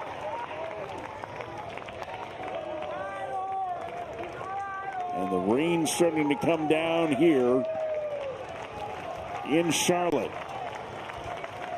This game delayed more than 2 hours by rain. And now starting to pick up again. The 2-2 outside, and the count is full. And Chase Williams waiting in the on-deck circle, hoping for a chance for Florida State. I mean, if he feels comfortable here with throwing that changeup, it would be a good time after a couple fastballs to the top of the zone. 3-2. They're down the line at third. The pitch. Upstairs, ball 4, and the tying run will come to the plate. Ended up going with the fastball. Just got that elbow underneath. Made it stay up too much. I know he was a starter a year ago, but pitching out of the bullpen, you wonder how much Smink has left in the tank. He's at the number 8 hitter in the lineup. Williams not a guy with great power, but good speed. Very good speed. Chase Cribble getting loose. Next to Chinchimino. And Mike Bell is coming out of the dugout here. I think this is going to be it. We'll see whether or not Smink can talk his way into staying in the game. Once you start to see those fastballs start to elevate, he becomes more of a thrower than a pitcher. We're kind of starting to see that, where that elbow is starting to drop a little bit, and now that fastball is not going to play the same. Oh, Mike Bell covering up the mouth. And Mike Bell knows more than us about his players. So let's see what he does here. Mike Bell is going to stick with it. Smink. Let's go. Dad readjusts the hat. Dad wanted to take a breath, and now he can't. Here's a watching. Oh, man, the anxiety. This is unbelievably stressful for his dad. You can tell he loves his son so much. They'll throw over to first and the runner back. I think every single parent knows that feeling.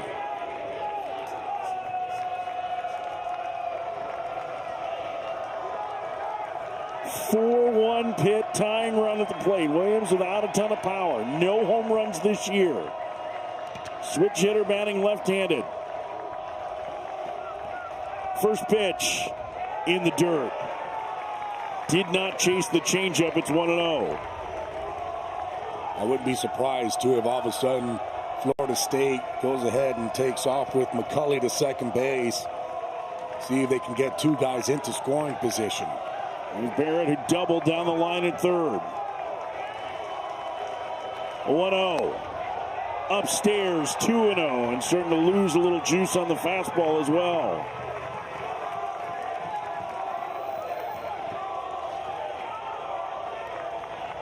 Two balls and no strikes to Chase Williams.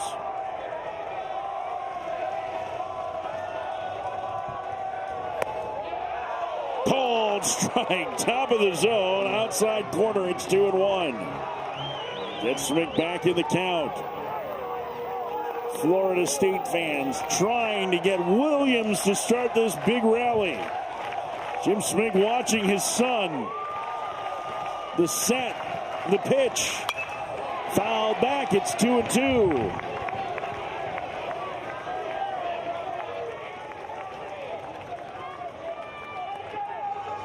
"25 pitches this inning, 26 make it for Smink." Let's see if he can throw his best changeup of the day right here, right now. This is the time where you don't have much left. You got to dig deep if you're him. The pitch to Williams, upstairs, and the count is full. And McCullough will be on the move from first. Pitt 4, Florida State 1. 2 outs, bottom of the fourth inning.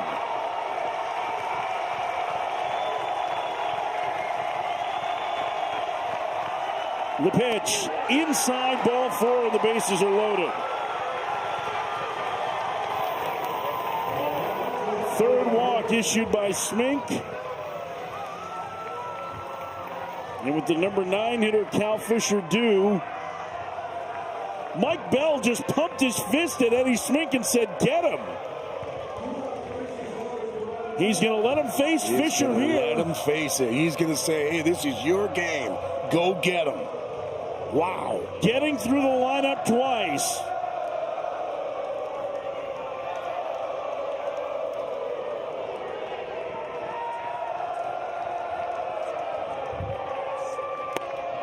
Pitch 90 is a strike on the outside corner, 0-1. Cal Fisher, 2 homers this year.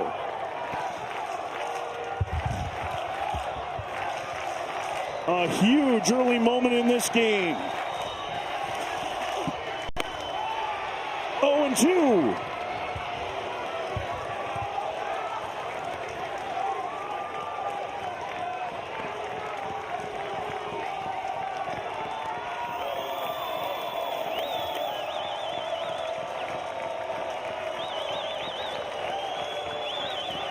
Time is called by Pizzicato. I don't know if he was having trouble hearing the sign from the dugout. Smink had his hand up to his ear, his glove up to try and hear. And that counts as a mound visit. That's the third of the 6 for Pitt today. 0-2.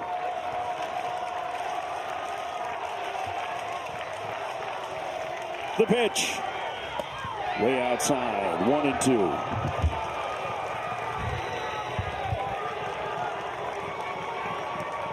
With Williams at first, anything in the gap will likely score 3 runs. That's the lead for Pitt in the 4th. The 1-2. 2-2.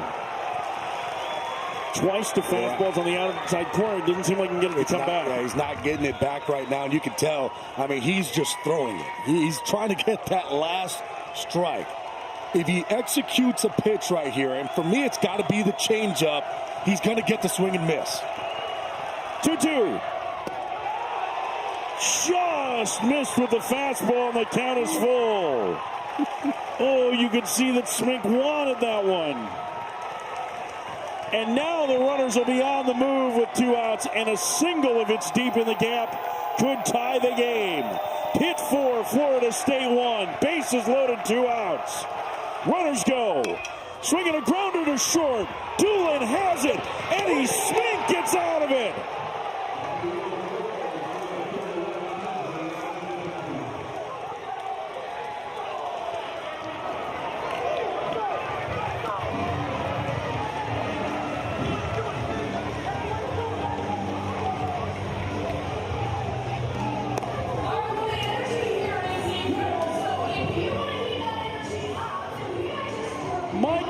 his faith in Eddie Smink rewarded.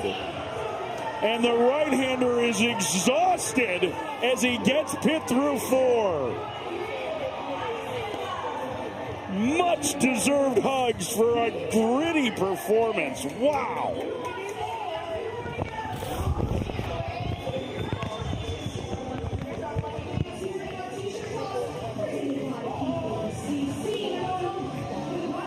And there's his dad, Jim. And Taylor is with Jim Smink. Yeah, I'm with Jim and his wife, Julie. They just had an emotional moment. Can you describe the emotions when you saw that final out? Oh, he's pitching the lights out. The lights out so far. I mean, it's his dream. It's all right. He's doing well. My wife and I here, it's perfect. It's perfect. He's pitching well. He's been a closer all year. And they asked him to step up as a starter, and he's doing exactly what they asked him to do. I just feel the emotion of a proud dad. Can you describe what brings that up? I am. I mean, I coached with him and all through youth and up through high school. He was the high school quarterback and then point guard, so I'm also the pitcher. And all his coaches and all that are probably listening to this, but amen. What do you have to say to everybody at home, a parent who has been in similar positions as you? Keep going. Keep going. Give your kid every opportunity they can have. And be there for them, encourage them and keep it positive, which I try to do with my wife and I, doing what we do. So I teach and coach, and my wife does too. What will you tell Eddie after this performance? His mother and I are very proud of him. So, and our family at home, which are all behind us. Everybody at home wants to know more about Eddie as a human being. You're the best person to do it.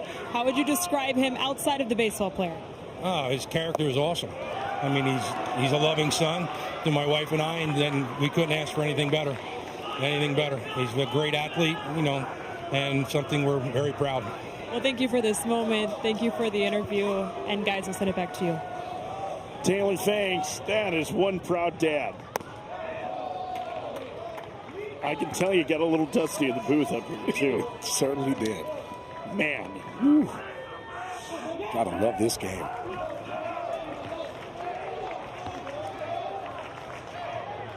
Lorenzo Carrier bounces one foul.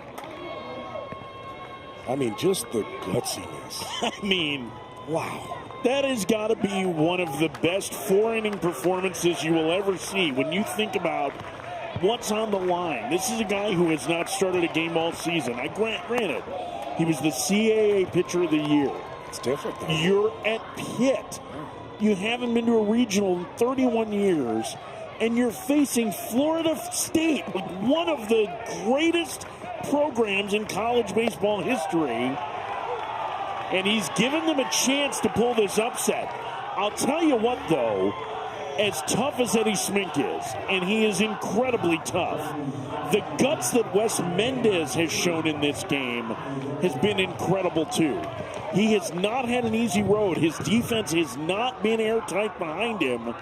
And yet, after the opposite field 3-run homer in the first to Fenderson, he's kept Pitt off the scoreboard, and he's giving Florida State a chance to win this game. That one in the air to left. Williams is going back. He's at the fence, and it's gone!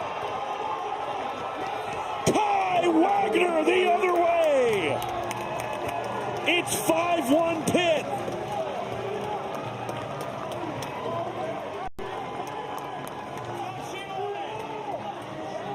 Mike, there is something to be said where a pitcher gets things going. Wagner lets this ball get deep. Barrels it up to left field. See if the ball gets over that yellow line. Oh, Gabby, it's going to be close. Top. Yeah, the question is, did it hit the bar behind it? But it certainly looked like it hit the top of the fence. It did, but Williams, to me, acted like that ball was a home run because it's not like he picked up that ball and threw it in. Well, he chased after it right away, thinking it was in play, and saw the signal. Florida State is challenging the home run call.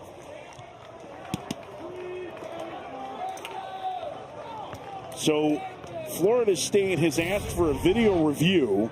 Let's get a look here. Does it hit the railing?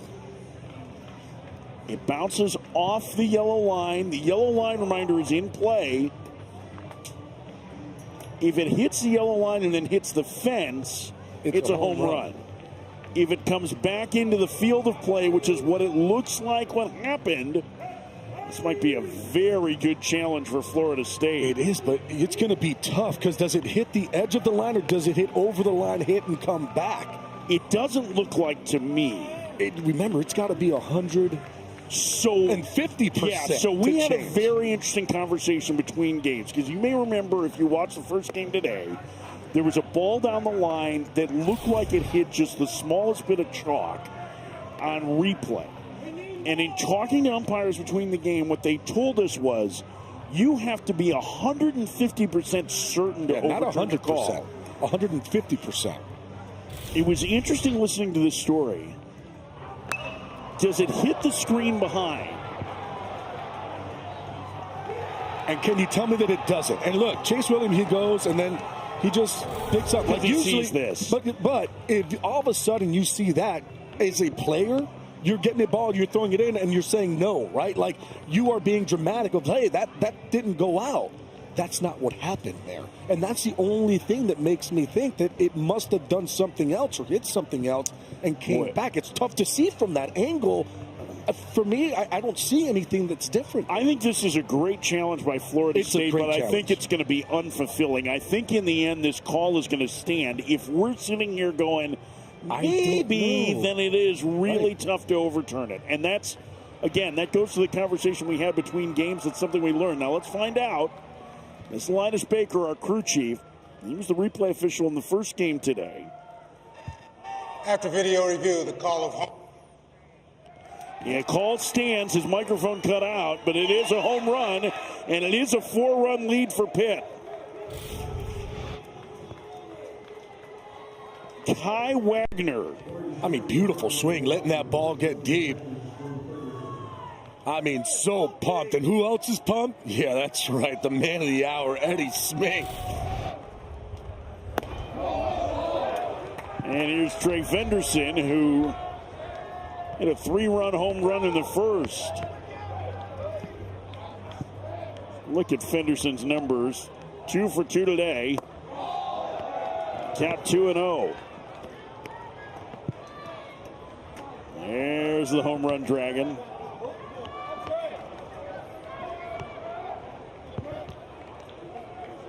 Here's the 2-0. Foul back. Going to count 2-1.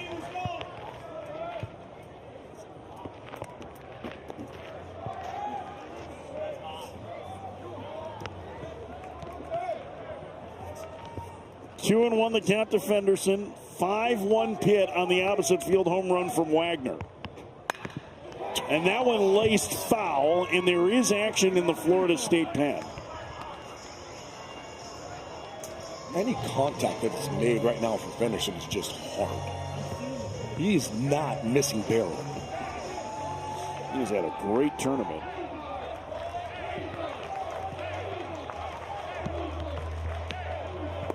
Swing and a miss. Chasing that one out of the zone. 2 outs. Strikeout number 7 for Mendez.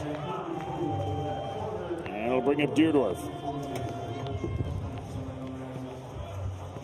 Carter Deerdorf will hit.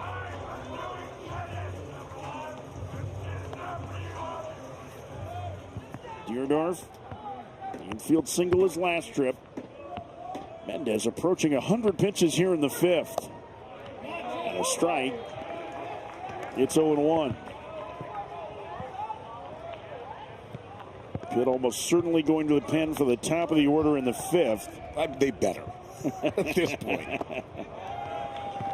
They have the righty and the lefty loose.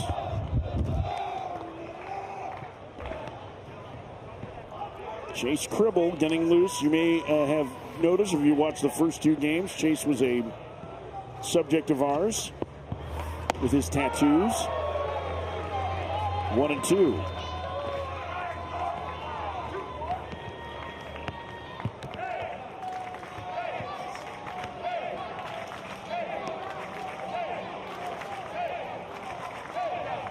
Swing and a miss. Deerdorf down on strikes, and strikeout number 8 for Mendez.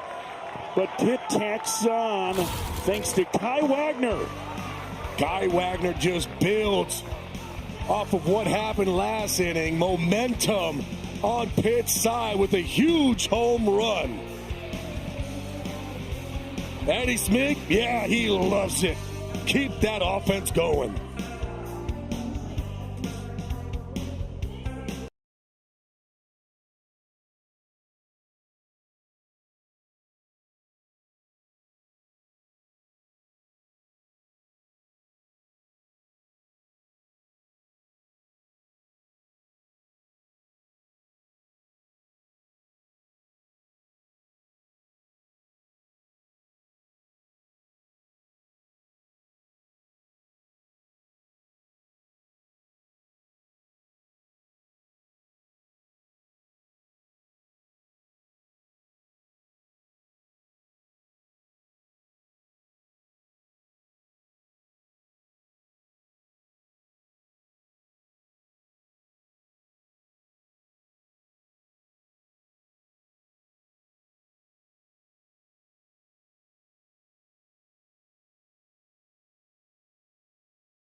About the grittiest performance you could get for a Pittsburgh pitcher tonight. Eddie Smink, the closer all year, 94 pitches, 22 more than he threw in any outing this year. And the last time he did that was on March 15th. So what, 2 months and a week ago against Stanford. And he's kept Pitt in this game.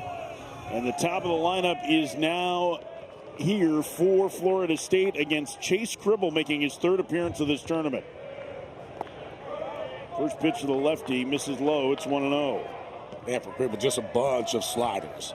Likes to throw that slider, throws it about 46% of the time. He will throw a sinker off of that slider, but he's going to be predominantly slider heavy against this Florida State lineup. Transfer from Florida Gulf Coast. Stutzer skies one in the air. Nessler coming in, fighting the fog and raindrops, makes the catch for out number 1.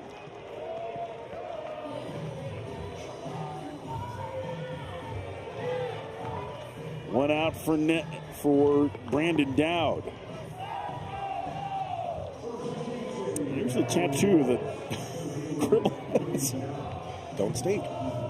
Yeah, well, it doesn't say stink, Gabby. Well, I mean, I'm just saying. But here's the issue. Well, it says also lefty on there, which makes sense. Which makes a lot of sense.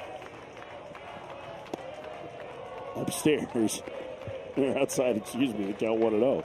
The problem is that, like, you can't read see that. it, yeah. You got no chance of reading that one. You got to trust in that artist to do it right. More a message for somebody else, I guess. 2-0. Braden Dowd 0 for 2 today.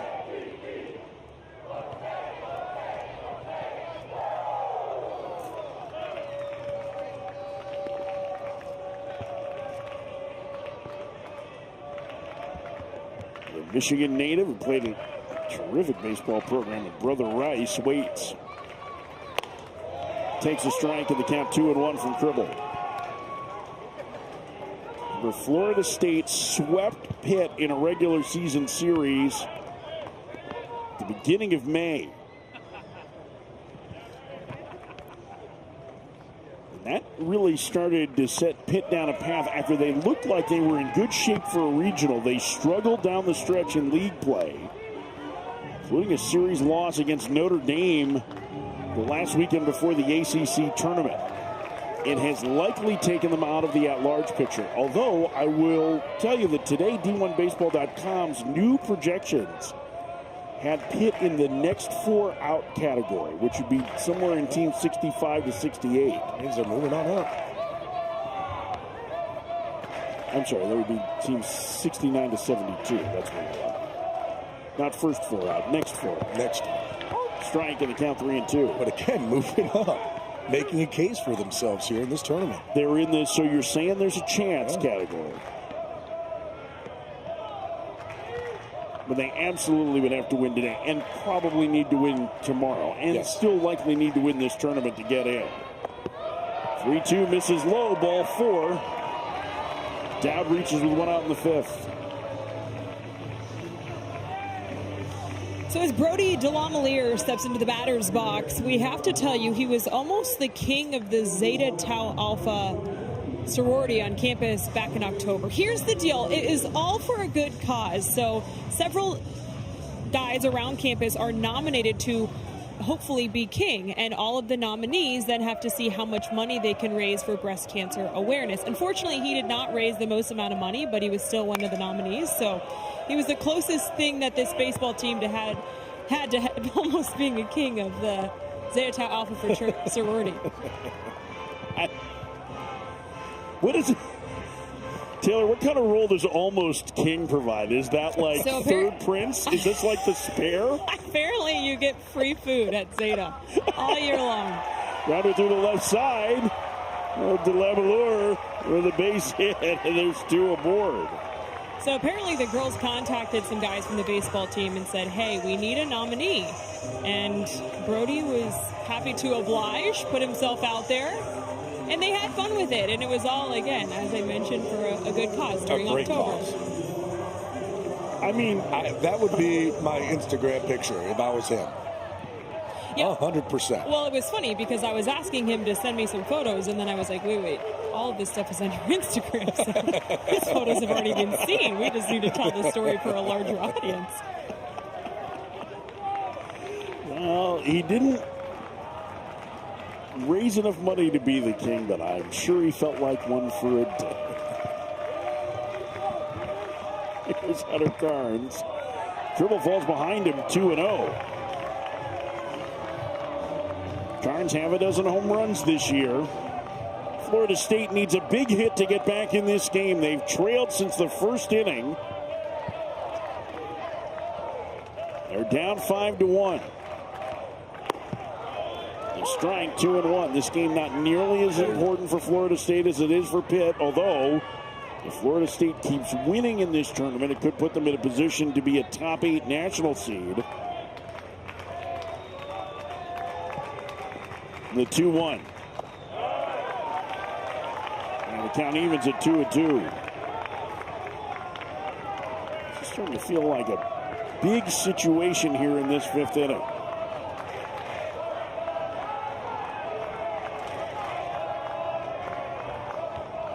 Dribbles 3-1. On the ground is short. Doolin a tough hop. He can't make the play, and everybody's safe.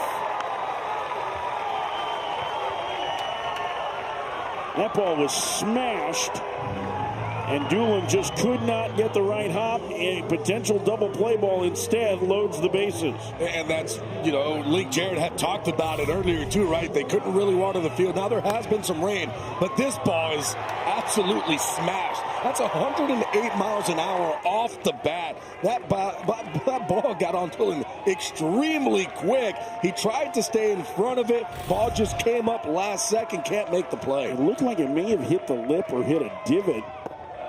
Yeah, it came up last second on him. And ball 1 to Ben Barrett. Bases loaded. Barrett a double his last trip.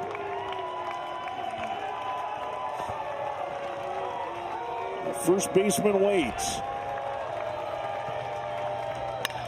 And he drives it to deep right field. And his first RBI of the season is a grand slam to tie the game.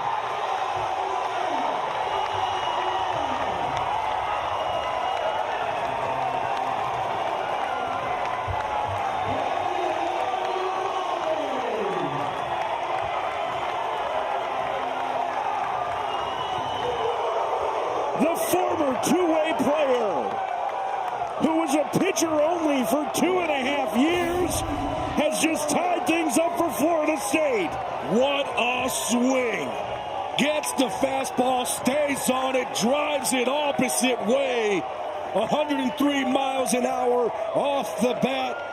And just like that, this game is tied. Braden Dowd skipping around the bases. And Mike Bell on it to the mound. And he's going to make a pitching change here. Florida State with one big swing has tied it up. Cribble done, 5-5 the score. Today is unlikely hero day in the quarterfinals. First home run, first RBIs of the season. And just like that, how quick things change. Grand slam for Ben Barrett. We got ourselves a new ball game.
Ben Barrett with his biggest swing of his Florida State career.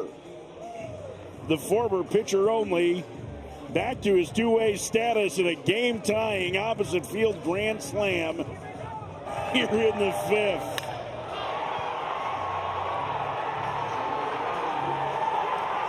Two very happy Florida State fans out in right field as Barrett ties the game.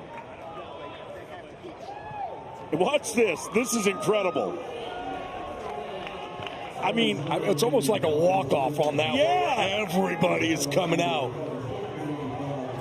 I mean, I've seen super regional home runs that haven't had that kind of reaction. But, you know, like, this is what this feels like to me right now, the way that this game is going. It's almost like this is a regional game and a regional final for Pitt. And the agony of defeat from Chase Cribble.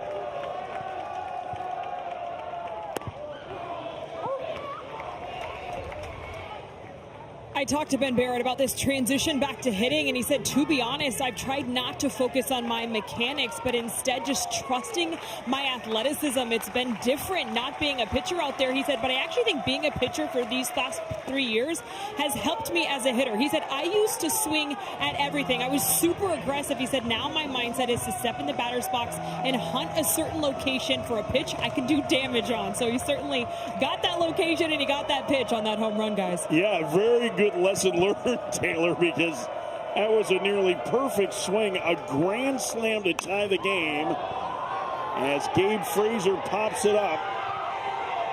Fenderson makes the catch. 2 outs. Every pop-up that goes in the air right now is going to be met with a little bit of consternation. And now you're dealing with not only fog up there, you've got some raindrops hitting you in the face as you're looking up to make a play. Joey Cincinnamino on, Staten Island native. He's a cool story. He is one of a couple of players that Pitt has that started their career at Pitt, left to go somewhere else, and then came back. A strike, it's 0-1. He and A.J. Nessler fit that mold, their center fielder, but he was a medical redshirt in 2024, went to Monmouth University last year. And after he pitched well there, he got in the portal, and Pitt was willing to welcome him back with open arms. That one smacked through the right side, a 2-out single for Carter McCulley.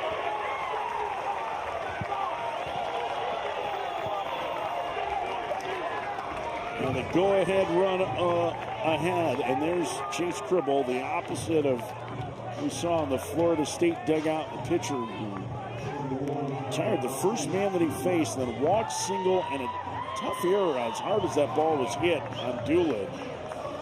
It was a potential double play, a ball that was smashed. Doolin couldn't find the handle on it, and an opposite field grand slam ties the game off the bat of Ben Barrett. Here's Chase Williams. He walked in the fourth. Swing and a miss. 0-1. I tell you what, Jim Chimino has a good fastball. 92, 93 miles an hour. He can get up to 95. Also has a very tight slider that he throws off of that fastball. We've already seen a couple of those here today.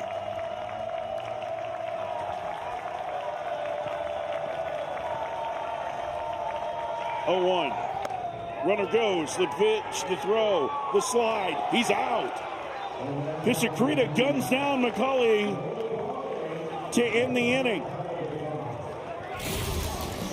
Oh, what a nice throw by Pisacreta. Gets his body in position and delivers a very nice throw over to second for the tag out.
Mendez line isn't going to look great. It was the most runs he's allowed this season, but overall the ACC Pitcher of the Year kept his team in the game.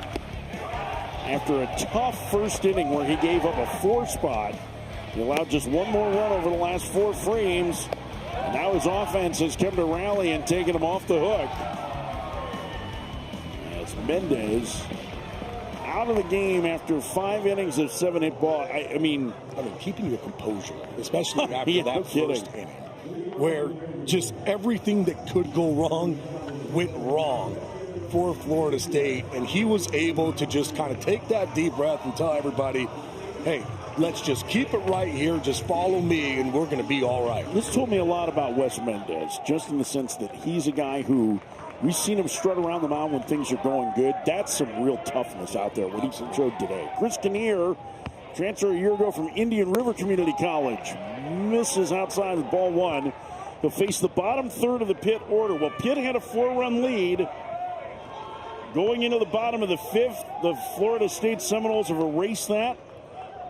Now Pitt has to answer, Gabby, and listen, I know that there's a swing of motion in this, but it's not like all of a sudden they're down 4 or 5 runs. Right. So how do you handle it? It's just a new ball game, and that's what you have to do. And I guarantee that it was talked about that in that dugout. I guarantee that Devin Mindorako, the hitting coach, is like, hey, guys, it's just a new ball game, and we got to just do it again. And how do you do that? You got to go up there and just have those type of at-bats that they've been having not only all year, but all tournament long. Saw the former big leaguer walking away, the Punxsutawney native. So happy coaching in college. He absolutely loves it. It was interesting talking to him because he was a high school draftee. And he was like, man, just a year or two into this, and I finally figured out, like, boy, there's a lot of stuff that you have to do in college that you don't know. And he'll talk to other pro players who are interested in the college coaching, and he's like, hey, listen, these are the things you need to know. But he's done a great job with this Pitt offense, and he is such a calm demeanor that he's got to be the right guy to coach up these kids in a situation like this. 3-2, called strike 3. Pisacreta knew it. And Kinnears comes back from down 3-0 to strike out the leadoff man on the 6th. When you're looking at Chris Kinnear, too, there's a lot of deception. The way that he turns his body, he hides the baseball very well as he delivers his pitch. And you got arms coming at you, legs coming at you. There's a whole bunch. Oh, by the way, it's a 91 to 93 mile an hour fastball to boot. 1 out for Joey Barron, who takes the ball high, 1-0. Kinnear is interesting in that it almost looks like he's pitching uphill. He never really comes all the way over the top with that high release. Yeah, just the body turn, too, where it's like you don't really pick it up until all of a sudden here it is, right, when he's going to deliver that baseball. He hides the ball so well close to his body as he's delivering it that even from our angle, which we're basically right behind home plate, we don't see it until that ball gets right out of his hand. And he lands a breaking ball for a strike. It's 1-2.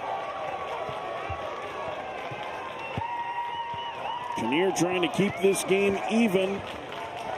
Florida State trying to get to the semifinals to take on North Carolina.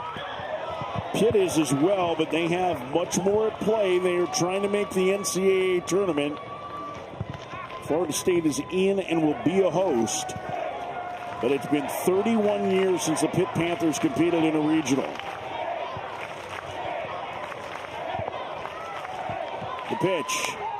Bounced foul. Well, what makes it tough, too, with Kinnear on the mound is that he's got two different breaking balls. He has a big curveball. He also has a tight slider that he's able to throw. He does have a changeup. Rarely is throwing that. He's usually a two-pitch pitcher, and then every once in a while he'll drop in that curveball. Doesn't really walk guys. Strikes out nearly 30% of hitters. In the dirt, 2-2.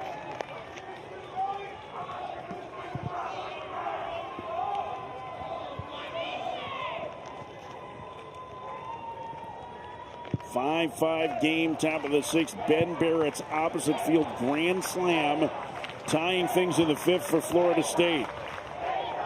The pitch, called strike 3. Back-to-back strikeouts looking for Kinnear, 2 outs. And there's that big curveball. Guys just kind of give up on it because you're just expecting really 2 pitches, a fastball and a slider. And then all of a sudden, he is able to just throw that huge breaker. Guys give up thinking, nope, buckle the knees, strike 3. 2 outs for Lagenza.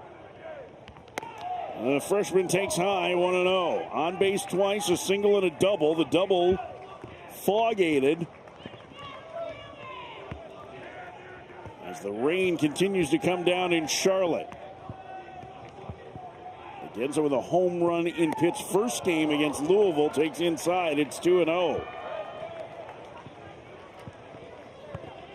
6'6" freshman outfielder with speed and power. And he's made good swing decisions in this tournament, too. You can see him developing before our eyes. And he bounces that one on 3 hops to second. And a 1-2-3 inning for Chris Kinnear. Has Florida State stolen the momentum? They've tied this game. We're even at 5 into the bottom of the 6th.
Omaha, Nebraska, the epicenter of college baseball.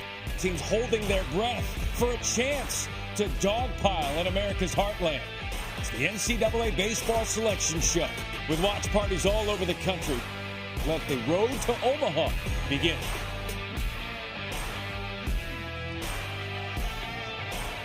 Selection Monday, noon Eastern. ESPN, Matt Schick, Mike Rooney, Kyle Peterson, Chris Burke. They will get you the field of 64. We know Florida State will get an at-large at the very least. Pitt trying to get into the tournament for the first time in 31 years. Put it back on. Hang on a second. Gotta clean it out first. Gotta make sure you get all the water out of it. Gotta get a leg up on the competition.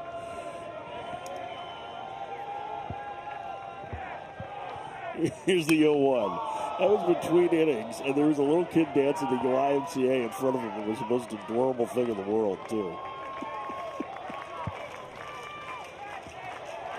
0-2 the count to Chase Williams. This is exactly the kind of guy that Florida State would love to get on to start this inning. Williams, a burner. And he can wreak havoc. Here's the 0-2. Slap down the left field line and foul. So this is what happened between inning. This is to YMCA.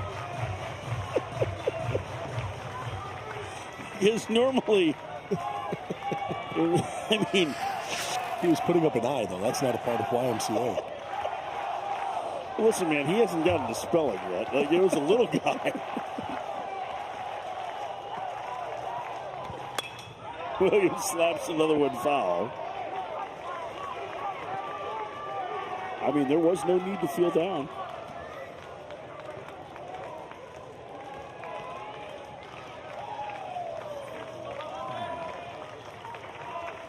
Dancing in the rain. You can see the raindrops started to pick up more significantly here over the last half inning.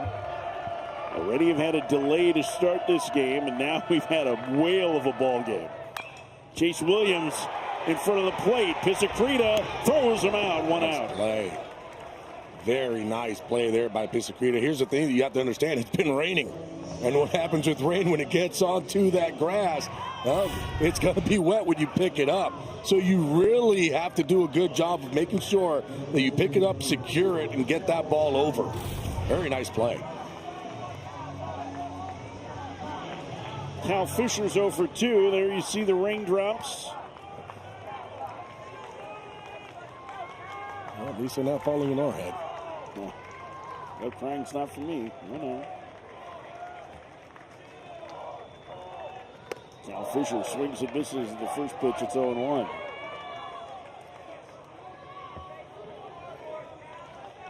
Fisher 0 for 2. Fisher's been a key member of this team for the last 3 years. But again, the offensive numbers down this season. Originally committed to Notre Dame with Link Jarrett there. Flipped his commitment when Link went to Florida State.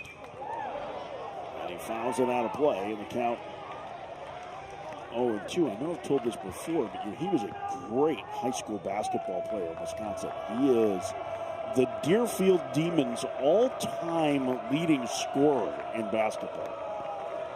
Go Demons. Go Demons. The Deerfield Demons. The 0-2. We got a hanger there and fouled it back. Ooh, just saw Pisacreta just kind of being like, let's go. Chicharito firing strikes to this point.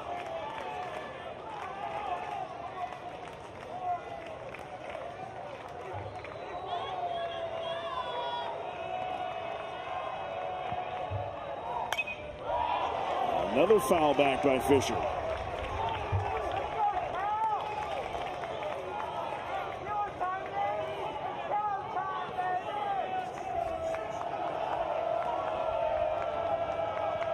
Nine pitches in this inning so far for Chicharito. All of them have been strikes.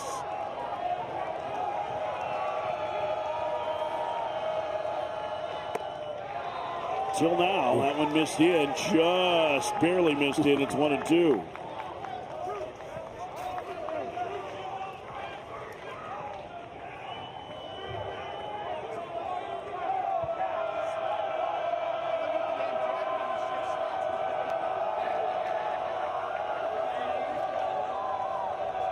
The 1-2. Checks his swing, takes off the play. No swing, says Linus Baker. 2-2.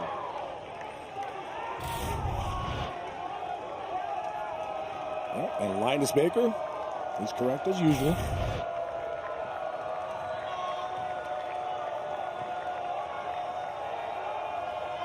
With 2-2. In the air, shallow left center. That one's going to fall in front of Legenza for a base hit. A one-out single for Cal Fisher, and it'll turn the lineup over for Florida State.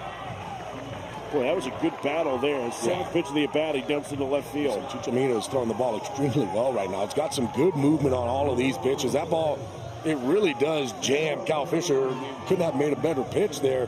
Nothing you can do as a pitcher. That ball just lands in no man's land in left field. David Leslie, who was outstanding out of the bullpen through more than 100 pitches in game one for Pitt on Tuesday night, is beginning to get loose. He was their Friday starter to begin the year. The Division III transfer, who's been a key relief arm now, starting to loosen here in the sixth. You wonder how much he has in the tank. I mean, every single one of these guys, Mike Bell's going to be like, it's as far as they can possibly go and tell me how far they can go. Stutzer bunts. It's a good one and no play as Wagner can't make the bare hand grab, and there's two aboard with one out. Well, I think of John Stutzer for his power, the freshman, but that was a really good decision. Stutzer just smart too, right? You got rain. There's going to be a wet grass. You know that. Where's that third baseman playing? Back. Oh, you want to give this to me? I'm going to go ahead and take it. It doesn't have to be perfect. It just has to be in that area as he's running down the line. Even if they make this play and Wagner's able to come up and barehand it, you're still not going to get out Stutzer. And arguably the best all-round hitter in Florida State's lineup is at the plate with the go-ahead run in scoring position. Fisher from second. Stutzer from first. First pitch to Dowd outside a ball, 1-0.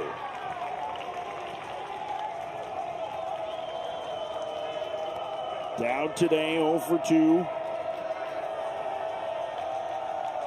10 home runs on the season. But an on-base percentage near .450 coming into today. And he rips it foul, scattering everybody on the first base side. It's 1-1.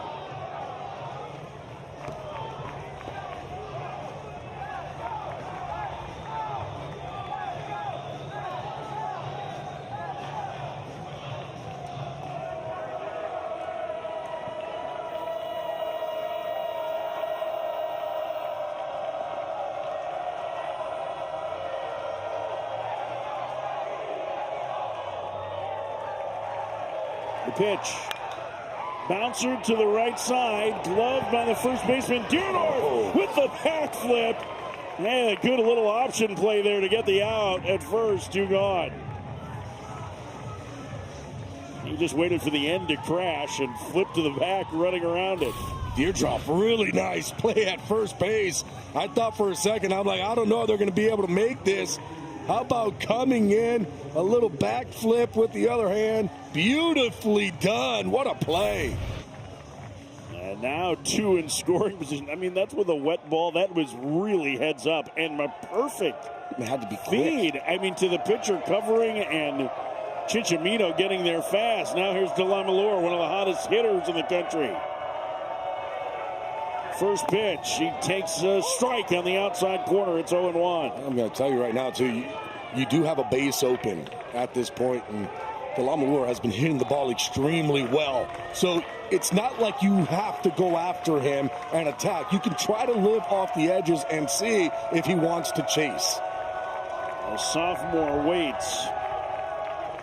And tied up with a fastball running in under his hands. It's 0-2. It's just beautifully done.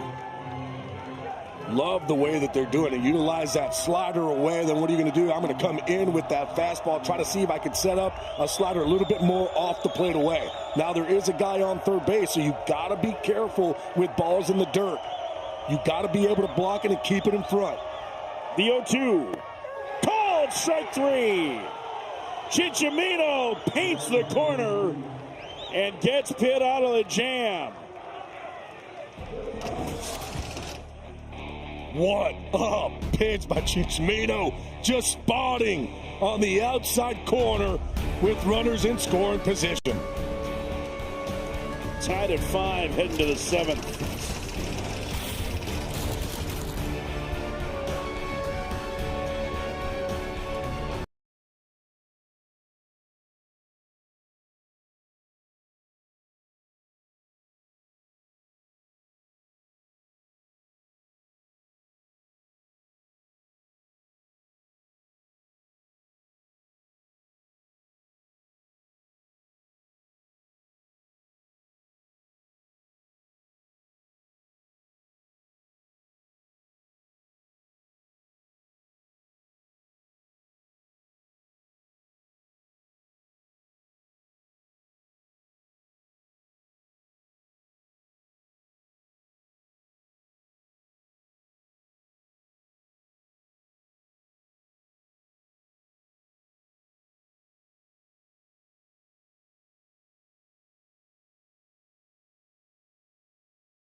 Pitt and their offense has been the most selective in the country. And through the first 2 games of this baseball championship, 20 walks today, Florida State has walked just 1 Pitt hitter. And in talking to Pitt's coaches before the game, they were well aware that they were going to have to swing at strikes. They got 4 in the first. They've had 1 run since then.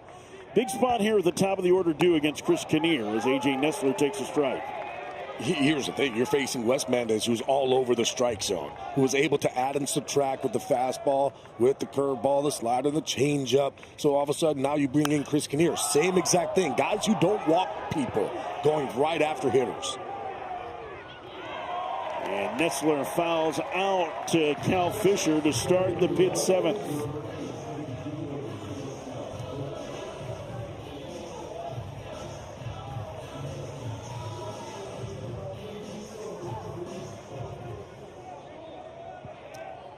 Caden Doolin, an infield single in the first. He's 1 for 3. He also hit into a double play to end the second.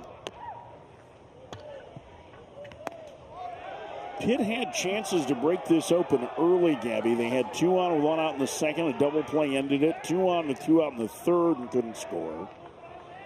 A man at second, 1 out in the fourth. They really have not been able to get the big hit to break this open. Remember, they led 4-0 going to the end of the first. You have to give credit, too, to the Florida State pitching staff. Wes Mendez is not an easy guy to face in any situation that you're in. He's going to attack the zone.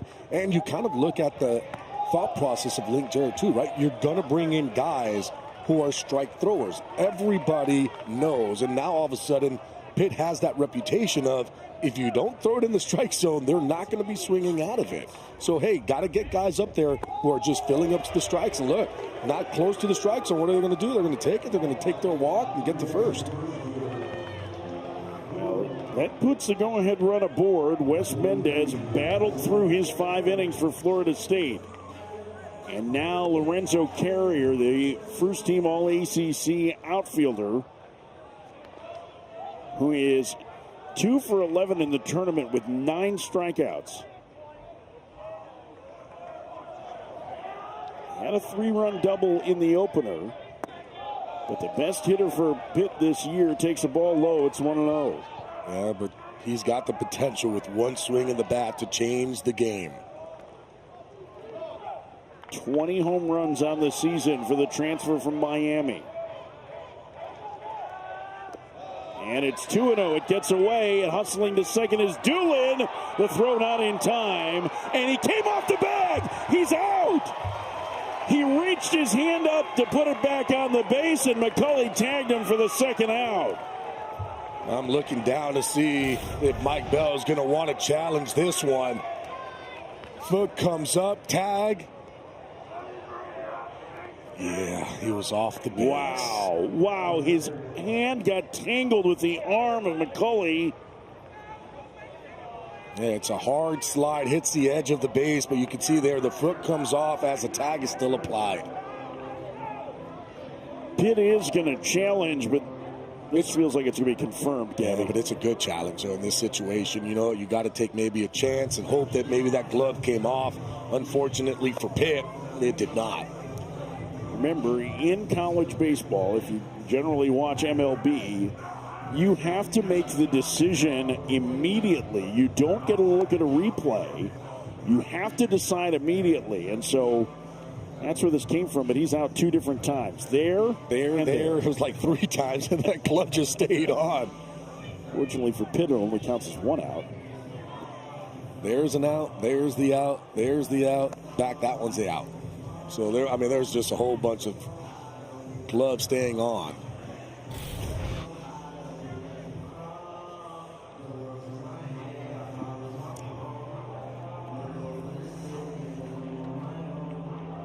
All right.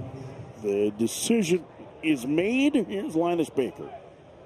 After video review, call at second base is confirmed. The runner is out. John. And Doolin knew it.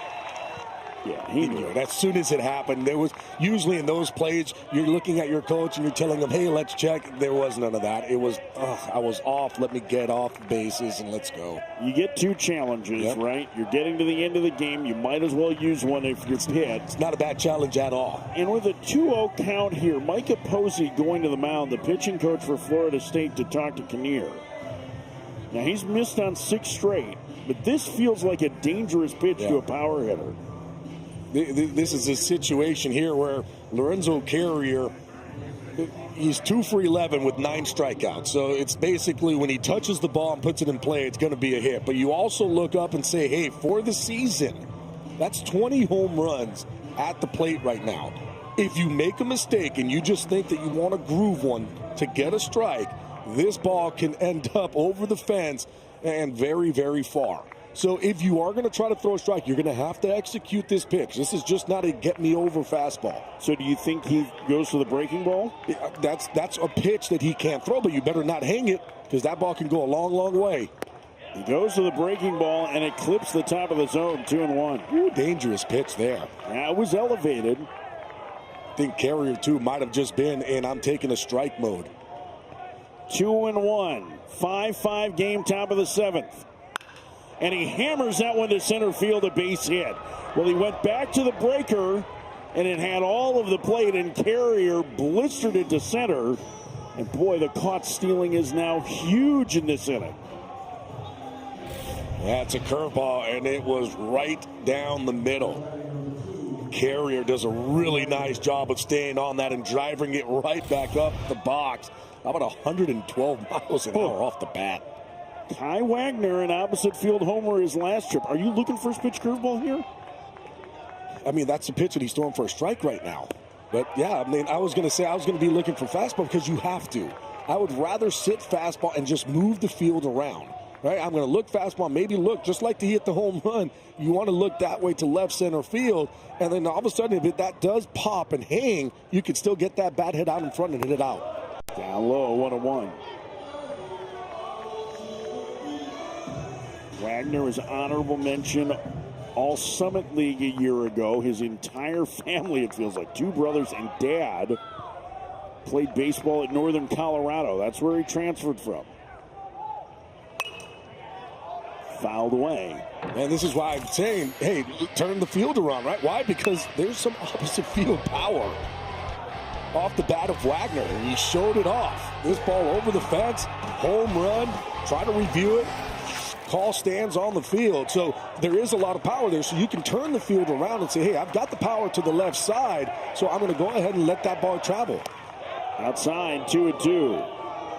This Pitt offense has been very quiet outside of that home run since the first inning. Obviously, they're going to need to score a few more to keep their Cinderella dreams alive.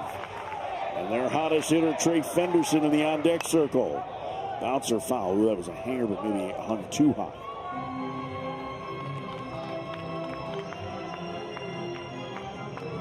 2-2. Carrier runs pretty well. He's 6 for 6 in stolen base attempts this year. He's got the lead from first. And good job by Wagner to fight it off. Wow. That was your D-hack there. Just getting a little piece of it. That's the, oh, I better swing. This is going to be a strike. Oh, okay. Let's just foul that one off. Let's get another pitch. Yeah. Oh, I've had those moments before. Oh, boy. Just, oh, God, I just fouled that one off. Well, a deep breath from Wagner. I think that everybody in the ballpark feels that. Upstairs, 3-2, and now Carrier will be on the move with 2 outs. Not insignificant because Carrier runs very well. Again, something deep in the outfield gap might be able to score him. And the center fielder, Dowd, is pretty shallow. The 3-2. Wagner swings and drives one deep to right field. That one is back. Stutzer leaps and he's got it. He's got it in front of the scoreboard for out number 3. Ty Wagner just missed, and Stutzer saved with it. And we stay tied here at the stretch. What a ball game tonight. Pitt and Florida State tied at 5.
Ty Wagner already homered once. He came very close again to an extra base hit. It's John Stutzer keeping this a 5-5 game. Yeah. Wow. Oh, man, the freshman with a fine running grab to end the top of the 7th.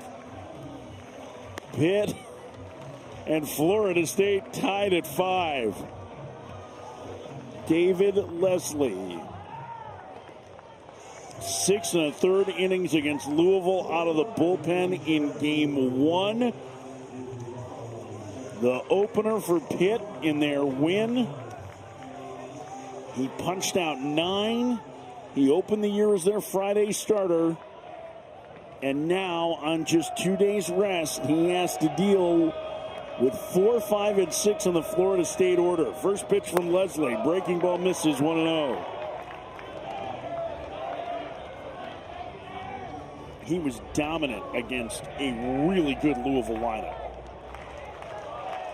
Leslie, just a really good fastball, likes to throw it to the top of the zone, and then he plays off of that with a big breaker. We've already seen 2 of those. Division III All-American a year ago at Grove City. The question is, how much does he have in the tank? It's going to be one of the big questions. Carnes fouls it away. It's 1-2. Ben Barrett is in the on-deck circle. His opposite field grand slam in the 5th inning tied this game.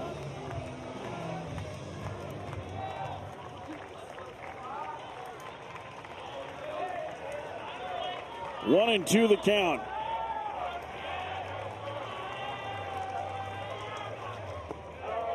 And the count evens, 2-2.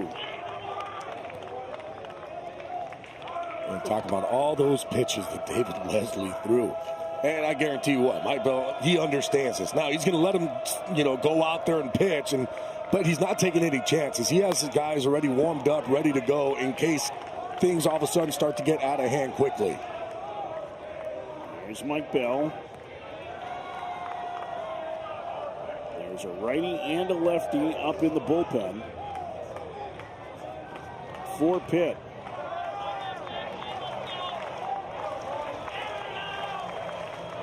See the 2 standing around, and that one dribbled up along third and foul by Carnes.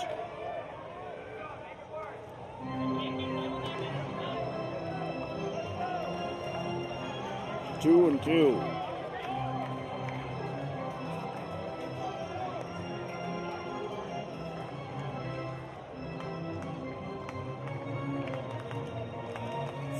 Five game, bottom of the 7th, winner to the semis. More than that at stake for Pitt.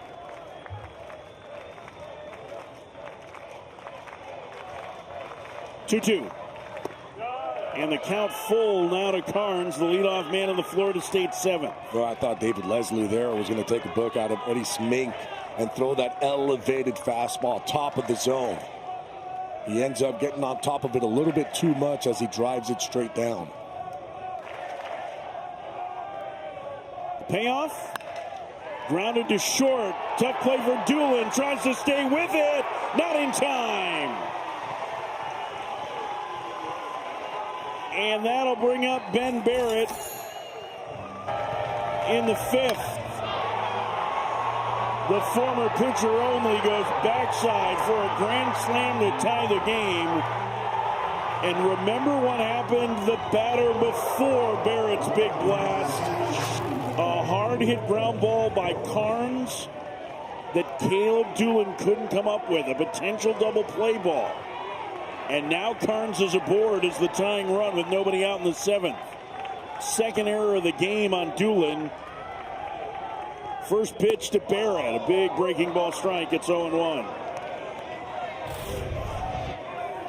Man, this ball well struck, too, and Doolin just can't come up with it. Tries to one-hand it. Ball hits him off the heel. Gets it quickly and throws it over, but Carnes just too fast getting down the line. Down low, it's 1-1. Pitt has not trailed at all in this tournament.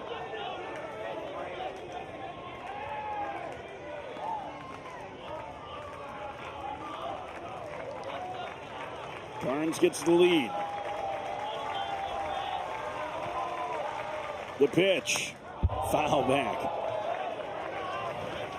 And as Ben Barrett made the transition, I asked him, did you swing a bat at all just for fun? And he said, no, the reason I started hitting is because I had an injury to my wrist. So there was a reason I wasn't swinging. He did not pick up a bat again until right before the Virginia series, which is early April. So to think he's now contributing after not swinging a bat for 3 years is pretty incredible, guys. Wow.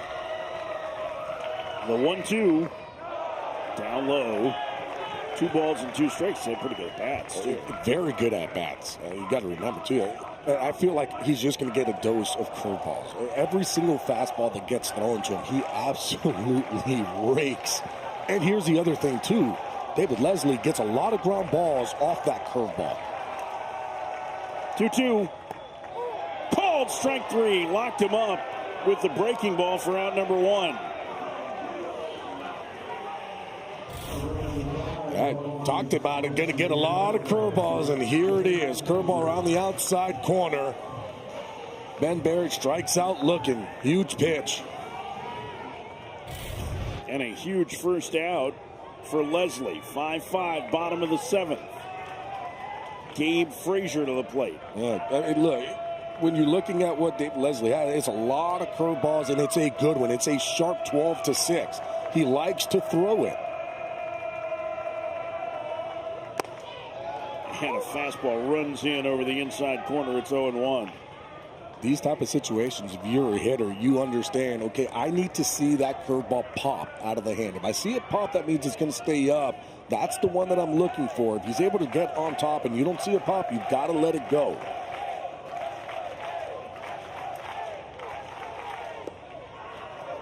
That was an off-speed offering in the dirt, and the count 1-1.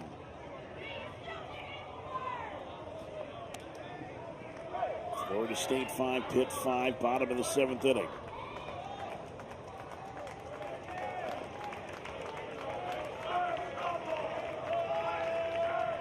We have been treated to a wonderful ball game tonight. Unbelievably intense.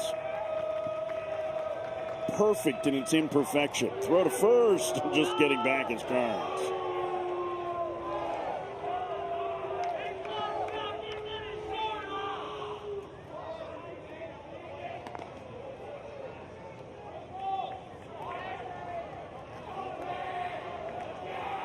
Another throw over, and they nearly got him.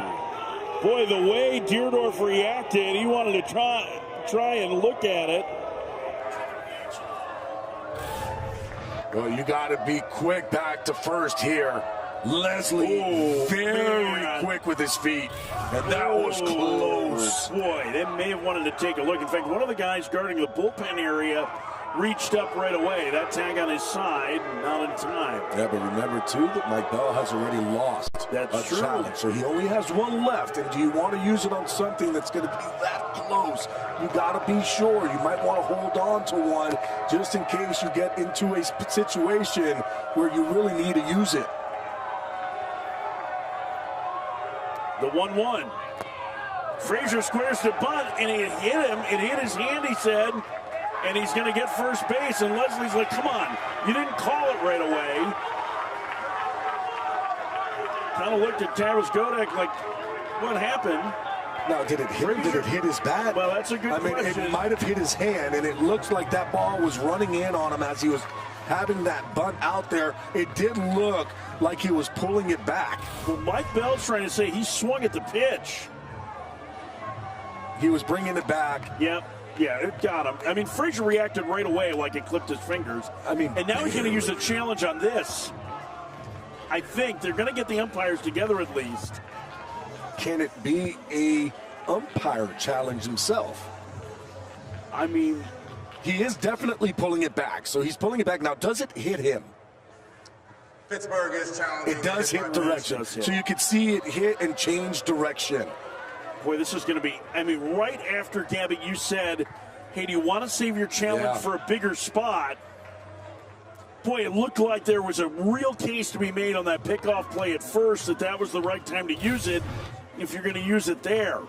Yeah, but you see that ball as it's coming in. You do see it change direction. That is one of the things that the umpires will look at. Does that ball stay, or does it hit and change direction as it moves down? And in fairness to Mike Bell in this, it's right, tough. the difference between man at first, one out situation, if you burn a challenge, and first and second one out, way bigger, is significantly different, right? The run expectancy significantly higher.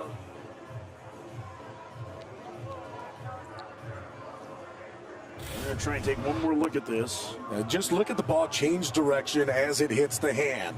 You'll see it where it starts, and then you'll see it go downward. Right there, and then all of a sudden it goes straight down. Frazier didn't react like a guy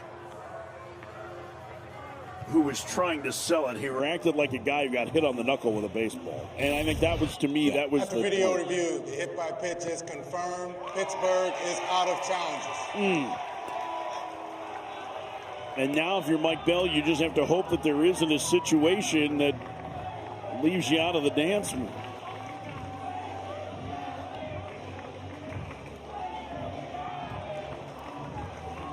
Go-ahead run in scoring position, 1 out for Carter McCulley.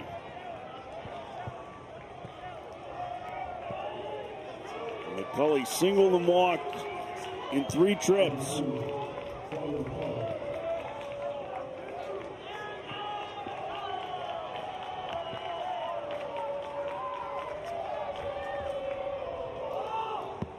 And McCulley bunts up along third and foul.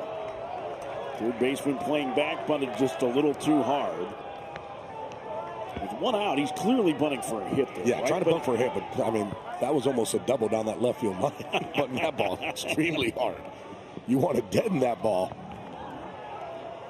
I was actually looking for Wagner to just almost stay at third and just collect the ball. I mean, bunting here to try and get on base isn't the worst idea in the world with the wet infield. The 0-1, a strike in the count 0-2. And one thing we haven't seen is this rain has continued is this infield going to play a little slower? And with it, what does it do to balls skipping on the turf? And that's the thing. Yeah, it might play slower on the dirt, but the grass is going to pick up the speed. Just missed. Best fastball of the game at 94. It's 1-2. You get that wet grass, you're going to get a lot more skip. And then all of a sudden, when you do get that baseball, it's going to be wet. You're going to have to really secure that baseball as it comes to you if you're an infielder. The wind just picked up. It's starting to blow in from center field. The 1-2. Down low, 2-2.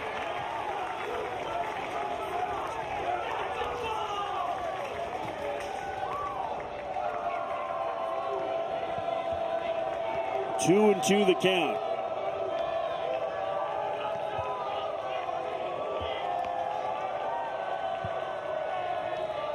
The pitch.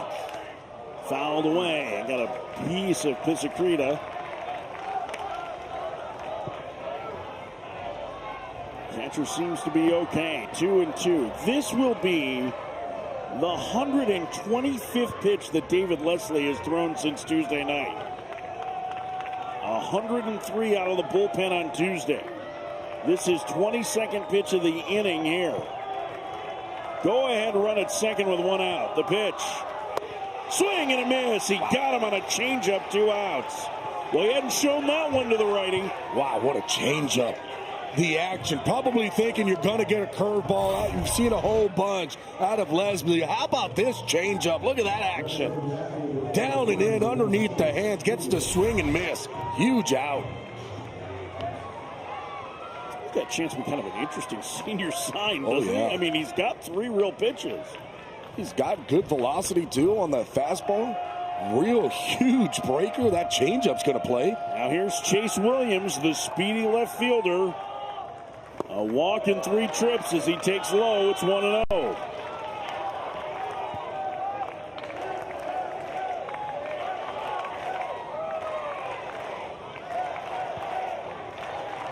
Go ahead run at second. Carnes, the catcher, gets the lead. The 1-0. Ooh, floated that one in. Oh, and Williams wanted it. Oh, man. Oh, Williams was thinking to himself, I can't believe I didn't swing at that one.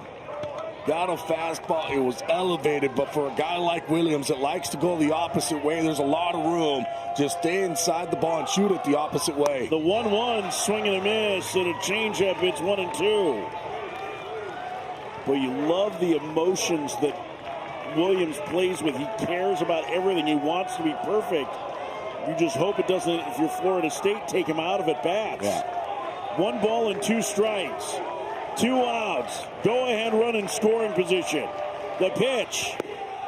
Down low. Laid off that changeup. Great adjustment. Curveball. It's 2-2. This is a huge curveball. Where it starts to where it finishes. I'll tell you what, if this Creed is able to get underneath that ball and keep it in the strike zone, he might get it called. 2-2. Down low. Went to the change that time, and Williams saw it well. And now with 2 outs, the runners will be on the go. Carnes at second. Frazier at first. 5-5 game, last of the 7th. Williams back in the lineup after an oblique injury. A chance to give Florida State the lead. Ball 4 inside, and the bases are loaded. Well, that emotion did not take him out of the at-bat. 2 great takes by Williams to get the count full before drawing the free pass. Oh, what an at-bat by Chase Williams. You just finished talking about it. He's been out of the lineup because of the oblique, meaning he hasn't really been seeing live pitching. It's not easy to go out there without it. But, boy, he had a heck of an at-bat there. And, boy, would this be a big moment for Cal Fisher. A hit tonight. It has been a rough offensive year for the third baseman who takes a strike. It's 0-1. Yeah, Cal Fisher looking back, shaking his head, realizing, okay, now I know where that curveball has to start. And that's the one starting point for a hitter. Where does that curveball? I need to see it out of the hand. Okay, that's where it needs to start for me to be able to swing. The 0-1. Curveball fouled off to the right, now to play. And you could tell he saw it right out of the hand. That's where it needs to start. I saw it. Good swing off, just hits it foul. 0-2 the count to Fisher. Bases loaded, 2 outs in the 7th. I don't think you got to go with the 4-seam fastball, but you want it to be up, out of the zone. 0-2. Foul back. He did go to the fastball. It was just at the top of the zone, and Fisher fought it off. You want it to be just a little bit higher. You don't want it to catch the strike zone. You want it to be above the strike zone. Fisher, though, a good job of fouling it. Now, you can do 2 pitches. You can go still up a little bit more, climbing that ladder. But for me, got to come back with that breaking ball. The 0-2. He missed away. Looked more like a slider than a curveball. Yeah, he just got around it. That's all it was. He wanted to throw it, just got a little bit around it. Try to throw it too hard is what it looked like to me in that situation. Don't have to try to throw it too hard. You have a great one. You know where your release needs to be. More than 30 pitches in the inning for Leslie now. Here comes the 1-2. Just missed. 2-2. I think Fisher thought for a second that this was going to get called. Top of the strike zone. You could see him go down, go, no, don't call it. Good call by Travis Kodak. It was above the zone. 2-2 the count. Swinging a pop-up. Into right. Carrier towards the line. He's got it. And Leslie pitches out of the bases loaded jam. Florida State's left 10. And a fist bump from Leslie. Let's go. We got a good one.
night in Charlotte. Terrific ball game. Pitt and Florida State tied at 5. Winner to the semifinals. Florida State, we know, is going to host. They're still playing for a top 8 seed. Pitt trying to get to the NCAA tournament for the first time in 31 years. They most likely need to win this tournament to do it. There's Trey Fenderson. His 3-run homer was part of a 4-run first inning for Pitt. His 3rd multi-run homer of this tournament. Oh, and by the way, it's off Wes Mendez. He's only given up 4 home runs this season. And Trey Fenderson says, I don't care about that one. I'm taking you opposite way for a 3-run shot. 5 runs scored off the ACC Pitcher of the Year, including a pair of homers for Pitt's offense. And Trey Fenderson have a tournament. The hottest hitter for Pitt will lead things off. The best, too, is as he was coming home after that home run, you heard his teammates telling him, how about that MVP? Look, he's putting up those numbers. Whether they reach the semis or not, you might have to consider him for it. Ooh. 11 runs driven in. The tournament record is 13. That was set in 1985. But a player in a school that isn't even in the conference anymore.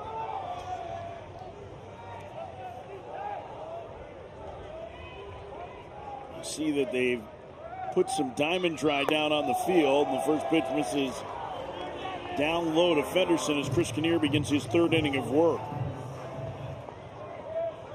Fenderson, Deerdorf, Pisacreta. 1-0 misses high, 2-0 to the second baseman. Pitt walked 20 times in their first 2 games. They've drawn 1 free pass today. 2, excuse me.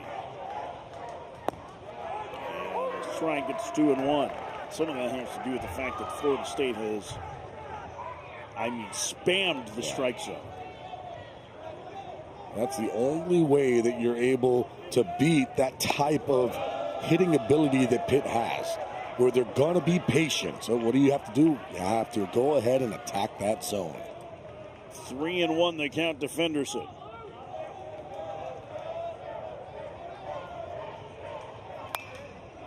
And he fouls it away. The count is full. Well, you can see they're on a 3-1. He was ready. Looking for the fastball. Got a good swing off. Just fouled it off. Here you see it. Double-digit strikeouts in each game. It's a lot different when you walk 20 times and you strike out 25, but only 2 free passes today.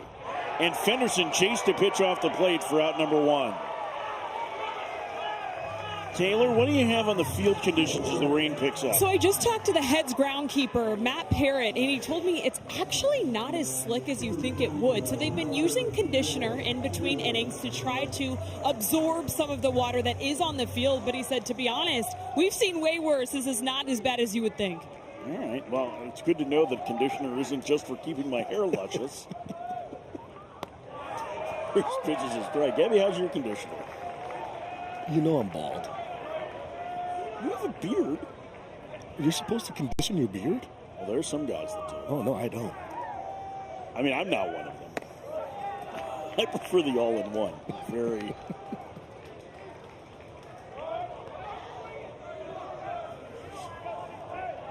1-1 the count to Carter Deerdorf.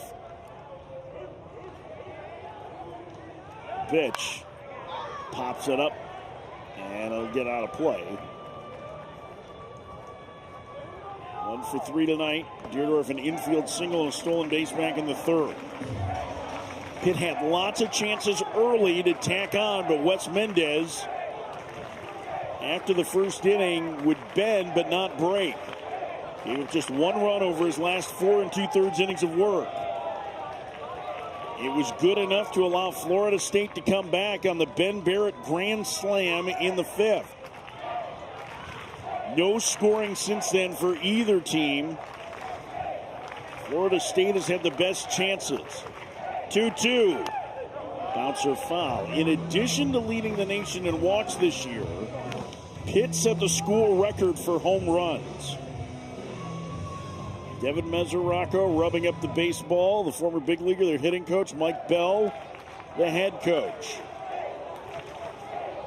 And a 2-2 count to Carter Deerdorf. And the count goes full.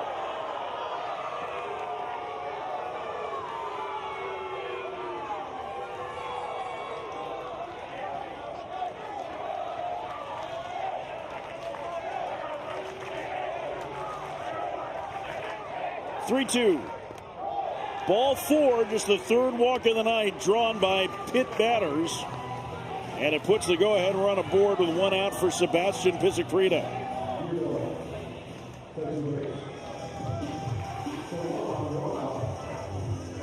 This is a hitter that Pitt could really use to get going, Gabby. Second on the team in home runs. He absolutely scalds baseballs when he hits them. Couple of hits against Louisville in the first round, one hit against Wake. First pitch, breaking ball upstairs, it's 1-0. It's a Pisacreta right now just looking to get something that's elevated up in the zone. Whether it's a curveball, whether it's that fastball, trying to look up, try to get underneath this ball and drive it. 14 home runs on the season, a lot of power in that bat. 2-0. Can't land a couple of breaking balls. And now a big pitch coming. Yeah, right now, if you're Pisacreta, you're basically saying, okay, I'm going to really bring my zone in close and tight. I'm looking for one pitch. Either the fastball or the breaking ball, whichever one it is that you really feel in your gut you're going to get that you can do the most damage with. Some guys are breaking ball hitters. Some guys are fastball hitters. So you're looking for your pitch in your zone, and you're looking to do damage. Coming up after the game, Danny Graves, Tyler Wilson, Jason Sells going to break this one down. Danny's talking pitch selection right now while Tyler actually studies. Danny's talking pitch selection about a different game, I think. But they will be ready to go afterwards to give you all of the analysis from a great day of baseball today. The 2-0. A strike. It's 2-1. That's not what you're looking for. That's a painted pitch down and away. Not going to be able to do a lot of damage with that one. Still, you're looking for something that's elevated. What you're looking for really is that breaking ball to just hang. Swing and a miss. Elevated fastball there, and his eyes got a little big on it. You know what? I don't mind that. If you're a hitter and that's where you're looking, I'm looking for something that's up. Why? Because I want to look for that breaking ball to start up. So you're going to end up swinging and missing at some of these fastballs that are up in the zone. The 2-2. Swing and a miss. Kinnear strikes out Pisacreta, 2 outs. Pisacreta, this is just Kinnear saying, here's my fastball. Try to hit it. Top of the zone. Pisacreta can't come up with it.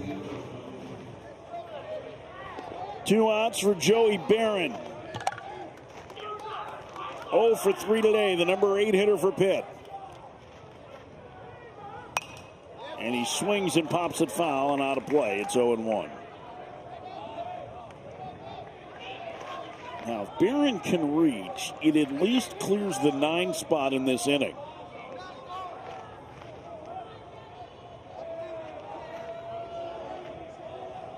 Barron waits, runner goes, pitch in the dirt, it gets away, and a stolen base for Deerdorf, who had just 3 on the year coming in, has a pair tonight, and the go-ahead run in scoring position.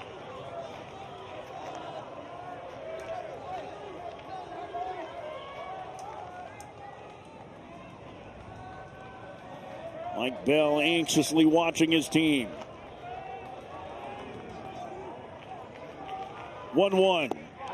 A strike, it's 1-2.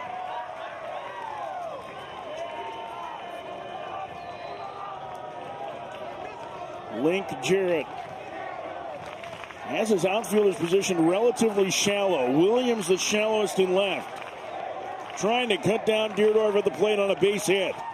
Swing and a miss. It gets away. Carnes pounces on it. Throws to first in time to get Barron. And Kinnear gets out of the inning with some help from his catcher and keeps us a 5-5 game. What a pitch by Kinnear. Big curveball. Great job, too, by Carnes to get out there, get it, and throw it over to first to finish off the play.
Five, bottom of the 8th inning. David Leslie continues for Pitt. He'll face the top of the Florida State order. John Stutzer takes ball 1 low. It's 1-0. Leslie, a laborious 7th inning. Took him 34 pitches to get out of a bases-loaded jam and keep this at 5-5. But now he has to navigate the top of the Florida State order in the 8th. And he hits Stutzer. And remember, Leslie threw more than 100 pitches in the first round on Tuesday night. And the go-ahead run at first here in the 8th.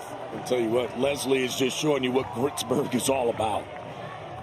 Throwing 100 pitches, coming back today and doing everything he can for his team, leaving it all out there. You had 2 guys to do that here today.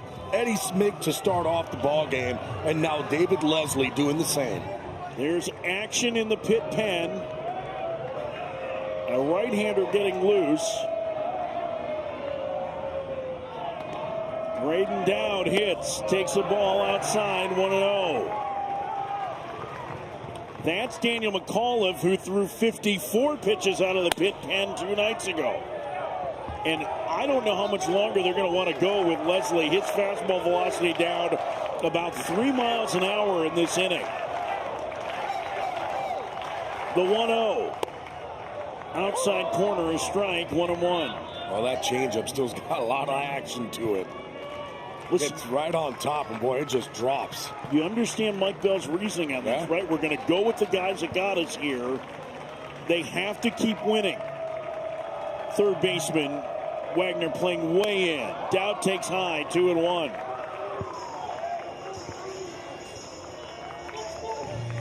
I mean, Wagner's all but at the ACC logo. Might be asking Dowd about dinner plans, but whispering them to him.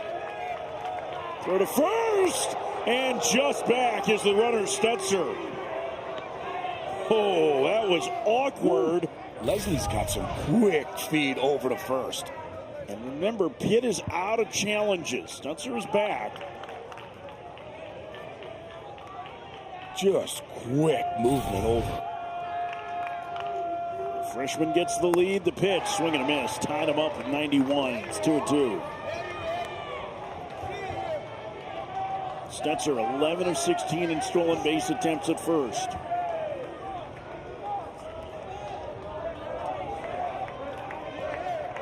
Go-ahead run at first with nobody out. And look at a huge gap in right center field. Gabby, that has to tell you that what they're trying to pitch him away, right? What it tells me is that they have the analytics that say when he does hit the ball in the outfield that it goes the opposite way. But, boy, if he is able to turn on one and hit a line drive over second, that's going to be a run scored for sure. And be careful that Dow doesn't make his way all the way around because there is a bunch of room out there in right center field. I mean, I get the positioning, but you have a tiring pitcher on the mound, and if he makes a mistake with an off-speed pitch, that's where it's going to go. 2-2. The pitch upstairs, and the count is full. 40 pitches for Leslie.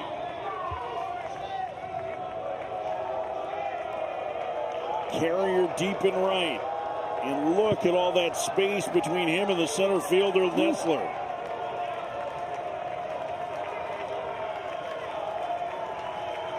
Throw to first, and Stutzer back. Dowd does not strike out very much.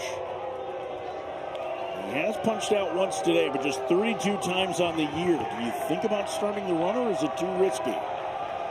It's not a power hitting lineup for Florida State. He goes. Swing and a miss. The throw to second is, a great backup by Fenderson to stop it from going into right center field. Dowd is out, but the go-ahead run's in scoring position. I tell you this, though, Stutzer had a great jump, which is why he was able to get in there safe. Dowd with the high fastball swing and miss. This ball's thrown on that first base side of second base. And you are right. If Fenderson doesn't back this ball up in exactly where he did, this ball was ticketed to that right center field that we had talked about. And if it did, he might have been able to score on that steal. Rudy DeLamelore knocked in a run early in this game. Taps it back to the mound. Leslie to first. 2 outs. Got him on a first pitch curveball, but the go-ahead run is 90 feet away. And Hunter Carnes, the cleanup hitter, coming to the plate. Now, what does that mean? Because you just talked about it, Stutzer just 90 feet away. Well, when you look at Leslie, what does he have? A big breaker, and it's a good one. But what does that also mean? That ball can hit and get away from the catcher. So as a catcher, Pittsburgh has got to really do a good job of keeping that ball in front. First pitch to Carnes in the dirt, and he kept it at his feet at least for ball 1. Ooh. That's what happens, though, when you have a pitcher that has a good breaker. You have to understand, as a catcher, I better be ready. There is no stealing strikes or getting that knee down. I have to make sure that if that ball hits in front of home plate, I'm keeping it in front of me. The 1-0 in the dirt, 2-0. Now, remember, this game heading to the 9th, if Florida State does not score, Pitt is going to have their best hitters coming to the plate. Legends is the 9 hitter, but he's not your typical 9 hitter, and he's got a couple hits tonight. And then Nessler, Doolin, and if anyone gets on, their leading home run hitter, Carrier. 2-0. 3 balls and no strikes. And Ben Barrett, who had the game-time grand slam, is on deck. There's Legenza, there's Nessler. 9-1 in the Pittsburgh order. And there's Barrett. And an intentional walk now to Carnes. And he will go to first. And Barrett, who tied the game with the slam in the 5th, will bat. Interesting decision, because right now Ben Barrett has been hitting that baseball and hitting it hard. Had a double earlier, but nothing bigger than that grand slam. Leslie faced Barrett in the 7th and struck him out looking. The former pitcher only, back to hitting this year. First pitch upstairs, 1-0. And really just back to hitting in the last couple of weeks.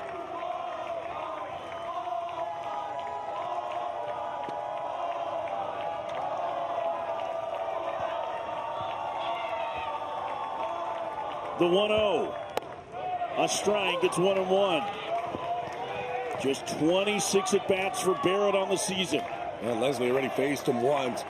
Got him looking with the curveball. Looks like that is what they're trying to do. Just throw the curveball over. 1-1. Called strike. It's 1-2.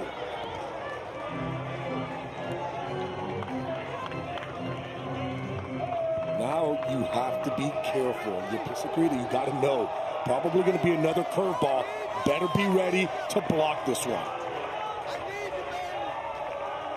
The 1-2. On the ground to second. Fenderson bobbles. Florida State takes the lead.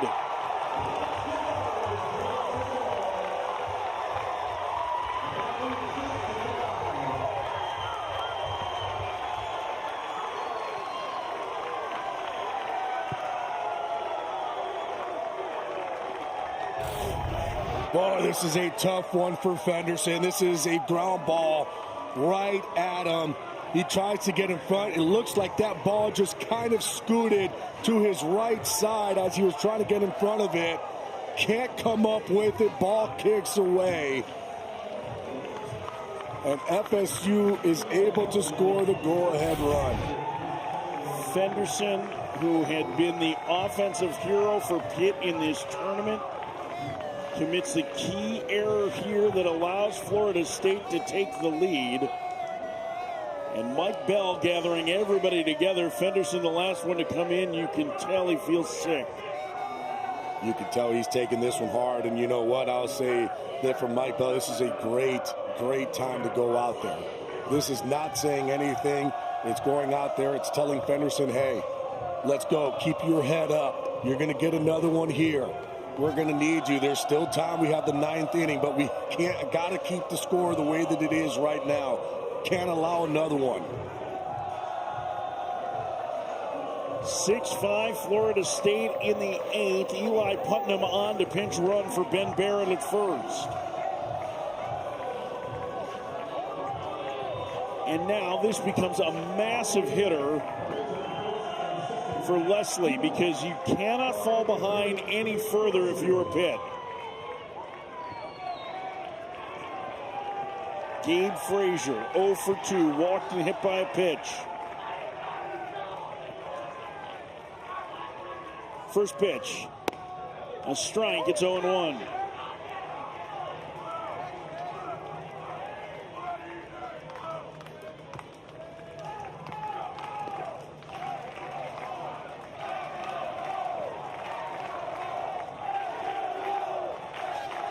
The pitch, swing and a miss, it's 0-2.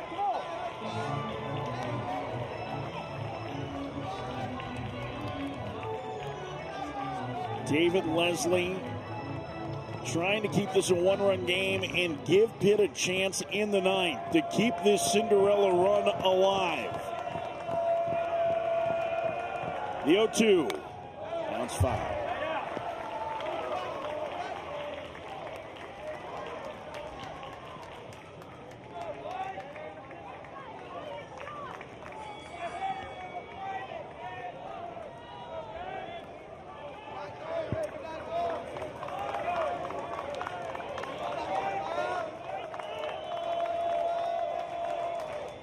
Swing and a miss. He got him on a high fastball, and the inning is over. But the Fenderson error allows Florida State to take the lead. Last chance for Pitt. 9-1-2 due for the Panthers, trailing by a run.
strikeouts in the bottom of the 8th inning, allowing the go-ahead run to score. And now he gives way to the transfer from Southern Cal. It's Brody Purcell. Brody Purcell, he's been in this spot before. 3 saves on the season. Opponents just hitting .213 against him. 48 strikeouts in 33 innings of work. It's a good fastball, slider, changeup mix. 9-1-2 due in the pit lineup. Mason Legenza, the freshman with massive power, will lead things off. Then A.J. Nessler and Caden Doolin. And if you're Pitt, this is what the guys that you want up there. If it's going to be for your season, you're going to want the guys who have been doing it all season for you. The freshman has had terrific at-bats in this tournament. And you see Nessler in the on-deck circle. First pitch. A strike. It's 0-1 at 94. Legenza with just 43 at-bats this year, but 7 extra base hits. Outside, make that 8 and count 1-1. He has 13 hits on the year, 8 of them for extra bases, 5 homers, 3 doubles, including 1 today. The 1-1. 1-2. Winner to the semifinals to take on North Carolina. Pitt trying to keep a Cinderella run to their first NCAA regional in 31 years alive. 1-2. 2-2. Legenza pretty confident in that take. Nodding in the affirmative.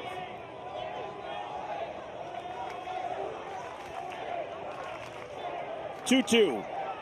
Swing and a miss. Leadoff man gone in the Pitt ninth. That's a heck of a change by Purcell. Here's the reason why. Is because he had just finished throwing a fastball in that same location, just a little bit off. Follows it with the changeup. Legenza ends up chasing and striking out. Big time pitch. 1 out, nobody on for A.J. Nessler. Nessler's reached on a pair of errors. Struck out looking and fouled out. 8 home runs on the year for the center fielder. The Florida native takes high. It's 1-0.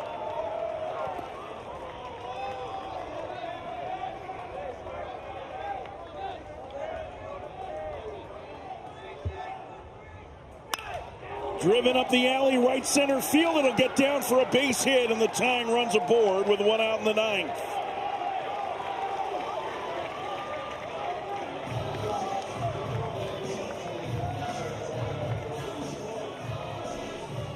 That'll bring up Caden Doolin. Gabby, the tying run is there. You've got one of your best base stealers, your most efficient one, 13 and 14 for Nessler. But on a little bit of a wet field.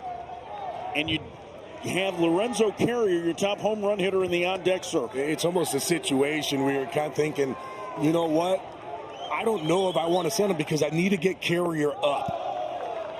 First pitch down low to Caden Doolin. But again, too, you got to worry about the double play ending the game.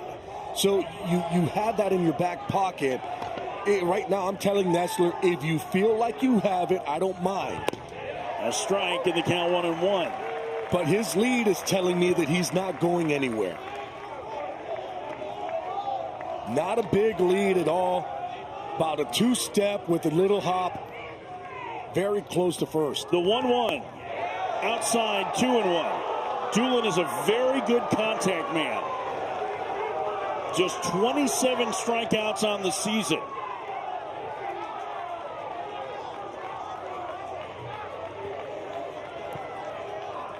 Third team All-ACC selection waits. And he fouls it back. Got tied up. A changeup running in on him. Look at his reaction. He probably thought that changeup was going to stay out over, but late action came into his hands, and he's able to just at least just foul it off. Luckily, he didn't put that ball in play. 2-2 the count. The pitch. Foul back again. Doolin's committed a pair of errors in this game. including a key one on a difficult scoring decision ahead of the Barrett grand slam that tied it in the 5th. Florida State by a run here. The pitch. Called strike 3. And now Florida State 1 out away from the semis. Oh, what a fastball. Down and in. What a pitch. Big time pitch in this type of situation. Stays with the fastball. But the last chance is the leading home run hitter for Pitt. Lorenzo Carrier, 3 for 12. 20 homers on the year. He takes ball 1.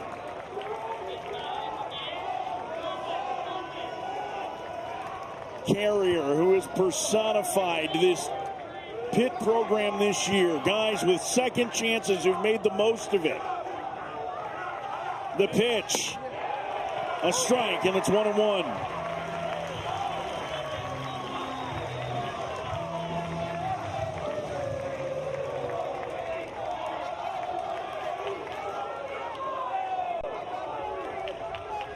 The 1-1. Ball 2 off the plate.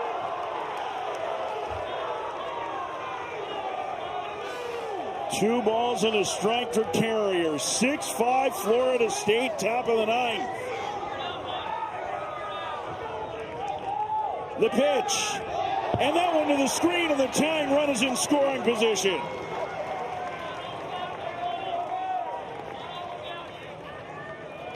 First base is open, but it would put the go-ahead run on. But, Debbie, does your approach change of your Carrier now?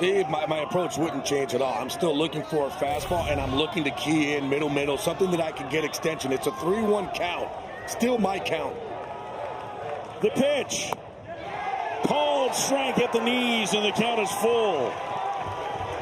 Boy, he couldn't have put that pitch in a much better spot. Mike Bell not happy about it, and he's letting Travis Kodak hear about it. And he's calling a timeout, yeah. He's calling that timeout mostly to let the home plate umpire hear about it. It was a borderline pitch, could have gone either way, it feels like.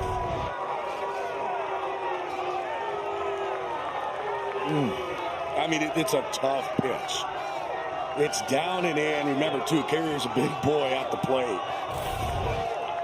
Florida State 6, Pitt 5, tying run in scoring position, 2 outs in the 9th. Can Carrier keep the dream alive? The pitch. Ball 4, and the go-ahead runs aboard.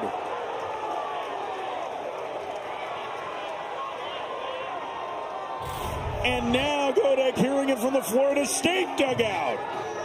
I think that it is down. I think that's the right call. It's off the plate. It is down. Carnes does a great job catching this ball. Getting it, strong wrist, keeping it back into the strike zone.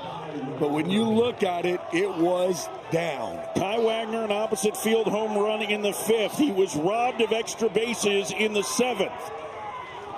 First pitch in the dirt, gets away from Carnes, but the runner holds. Yeah, this is big, too, for Carnes behind home plate. Because if all of a sudden another ball gets behind you, that winning now run or the go-ahead run gets into scoring position. So you've got to be a good catcher and make sure that, hey, I understand I've got to be light on my feet to keep that ball in front. Trey Fenderson in the on-deck circle. There's a strike. It's 1-1. You saw Fenderson there. He committed the error that allowed the go-ahead run to score in the bottom of the 8th. He also hit a 3-run home run in the first inning to give Pitt a 4-0 lead. Tying and go-ahead runs aboard. The pitch. Swing and a miss. A great changeup, and now Pitt down to their final strike.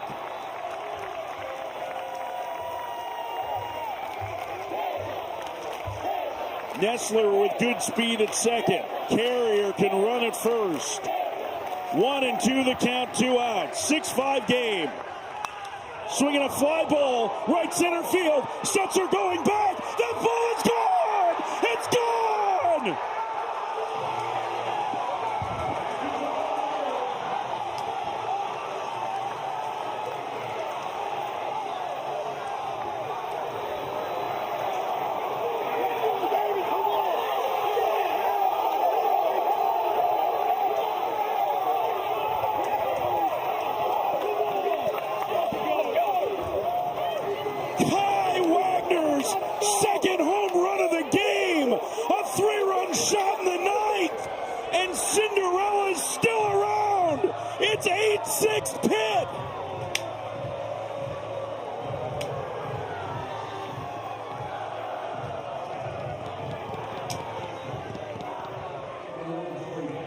a two-strike pitch. Man, what a ball game tonight. Not even a strike. Look where this pitch was. Oh, my goodness. Down off the plate, fastball. Just dropping the bat head. Wow. Check swing up along first. Putnam has it at the bag, and the inning is over. But Pitt scores 3 with 2 outs in the 9th, and they're 3 outs away from the semis. Kai Wagner may have just saved the Panthers' season. 8-6 Pitt, 3 outs from the semis.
Mike, look at this pitch. Down and in, it's off the plate. Kai Wagner dropping the bat head. Wow, what a moment. Kai Wagner's family has got to been dreaming of moments like this. Mike Bell on the walkie-talkie to get the bullpen ready. Wagner's entire family has been linked to Northern Colorado baseball his entire life. He transfers this year and has hit a pair of home runs in the quarterfinals of the ACC tournament, and now has Pitt 3 outs away from the semis against North Carolina.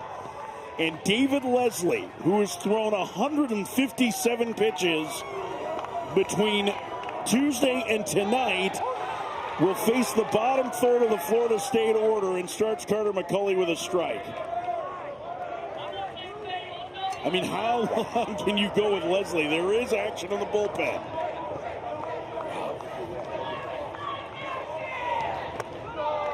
I mean, think of everything that's happened in this game. Eddie Schmink's performance.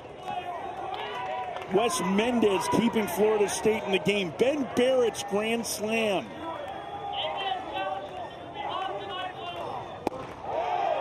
Down low, 2-1.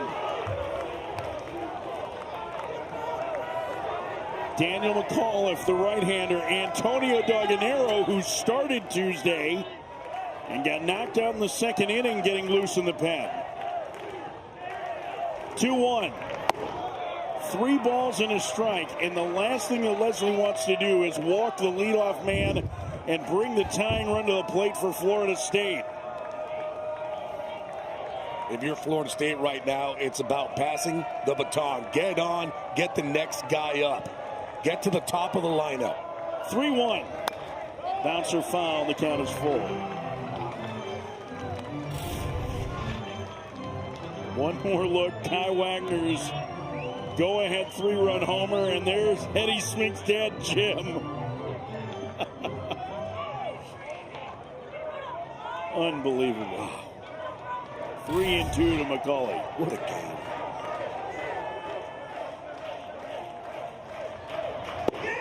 Called strike 3, and the leadoff man gone in the Florida State 9th.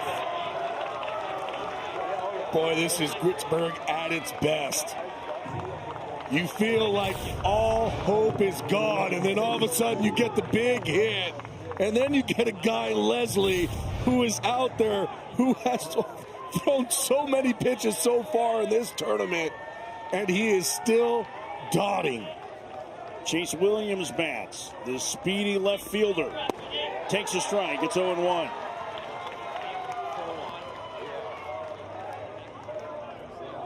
Eight-six Pitt.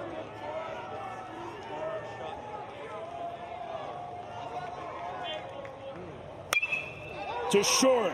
Doolin has it. 2 outs. And the Pitt Panthers are 1 out away from the semifinals of the 2026 ACC Baseball Championship. And it'll be up to the junior Cal Fisher to keep things alive for Florida State.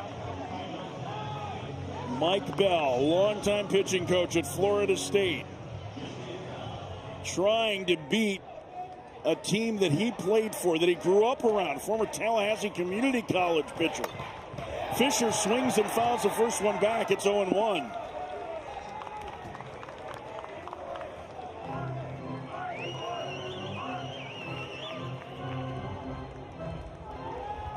David Leslie can thank Kai Wagner for getting a chance to pitch this ninth. Foul deep down the right field line, but now Pitt is 1 strike away from the semis.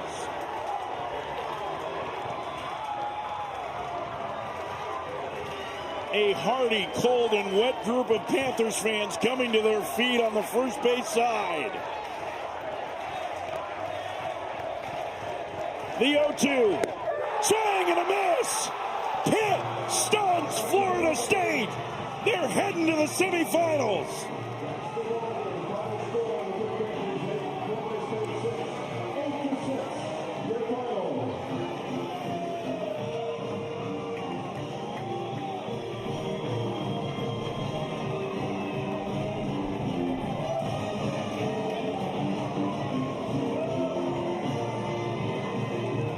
What a performance from the Pitt Panthers. Kai Wagner, the game-winning 3-run homer. So many heroes tonight for Pitt. Incredible. They beat Florida State 8-6, and they'll take on North Carolina tomorrow.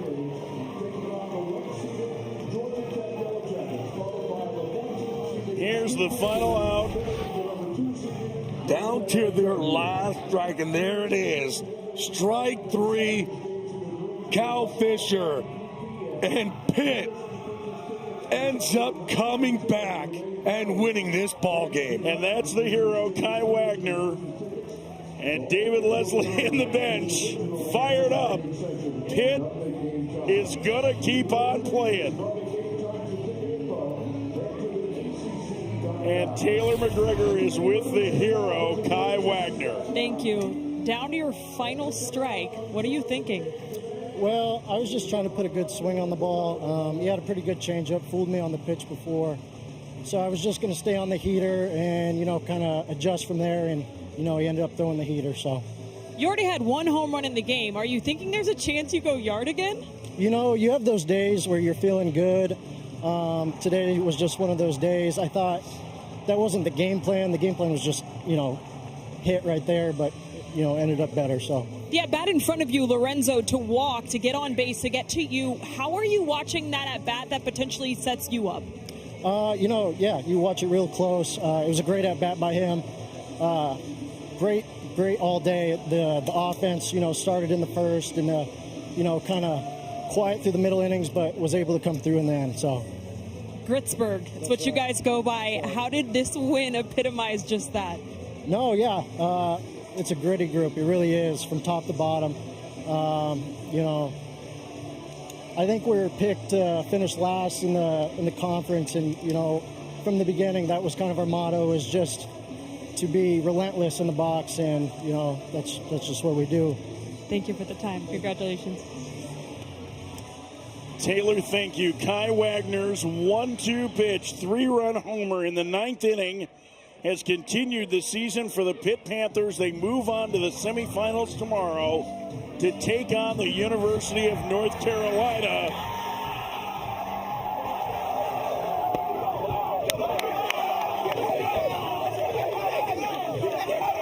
And waiting to celebrate with one of the heroes tonight. There were so many. Here's the bracket. Semifinals get underway at 11 a.m. Eastern. There's expected weather tomorrow. Georgia Tech and Miami. And the number 2 seed North Carolina will take on Pitt, scheduled at 3 p.m. Eastern today. Well, what a ball game to finish the quarterfinals. The semis tomorrow at 11 a.m. Eastern. Mike Monaco and Gabby Sanchez will have you covered. Thank you so much to our hardworking crew all week. For Gabby Sanchez, Taylor McGregor, and all of us here in Charlotte, I'm Mike Farron. Thank you for joining us. Pitt to the semis. They stun Florida State 8-6. The final. All ACC is next. Jason, Danny, and Tyler are standing by to break down one of the greatest games in ACC tournament history next. We say goodnight from Charlotte.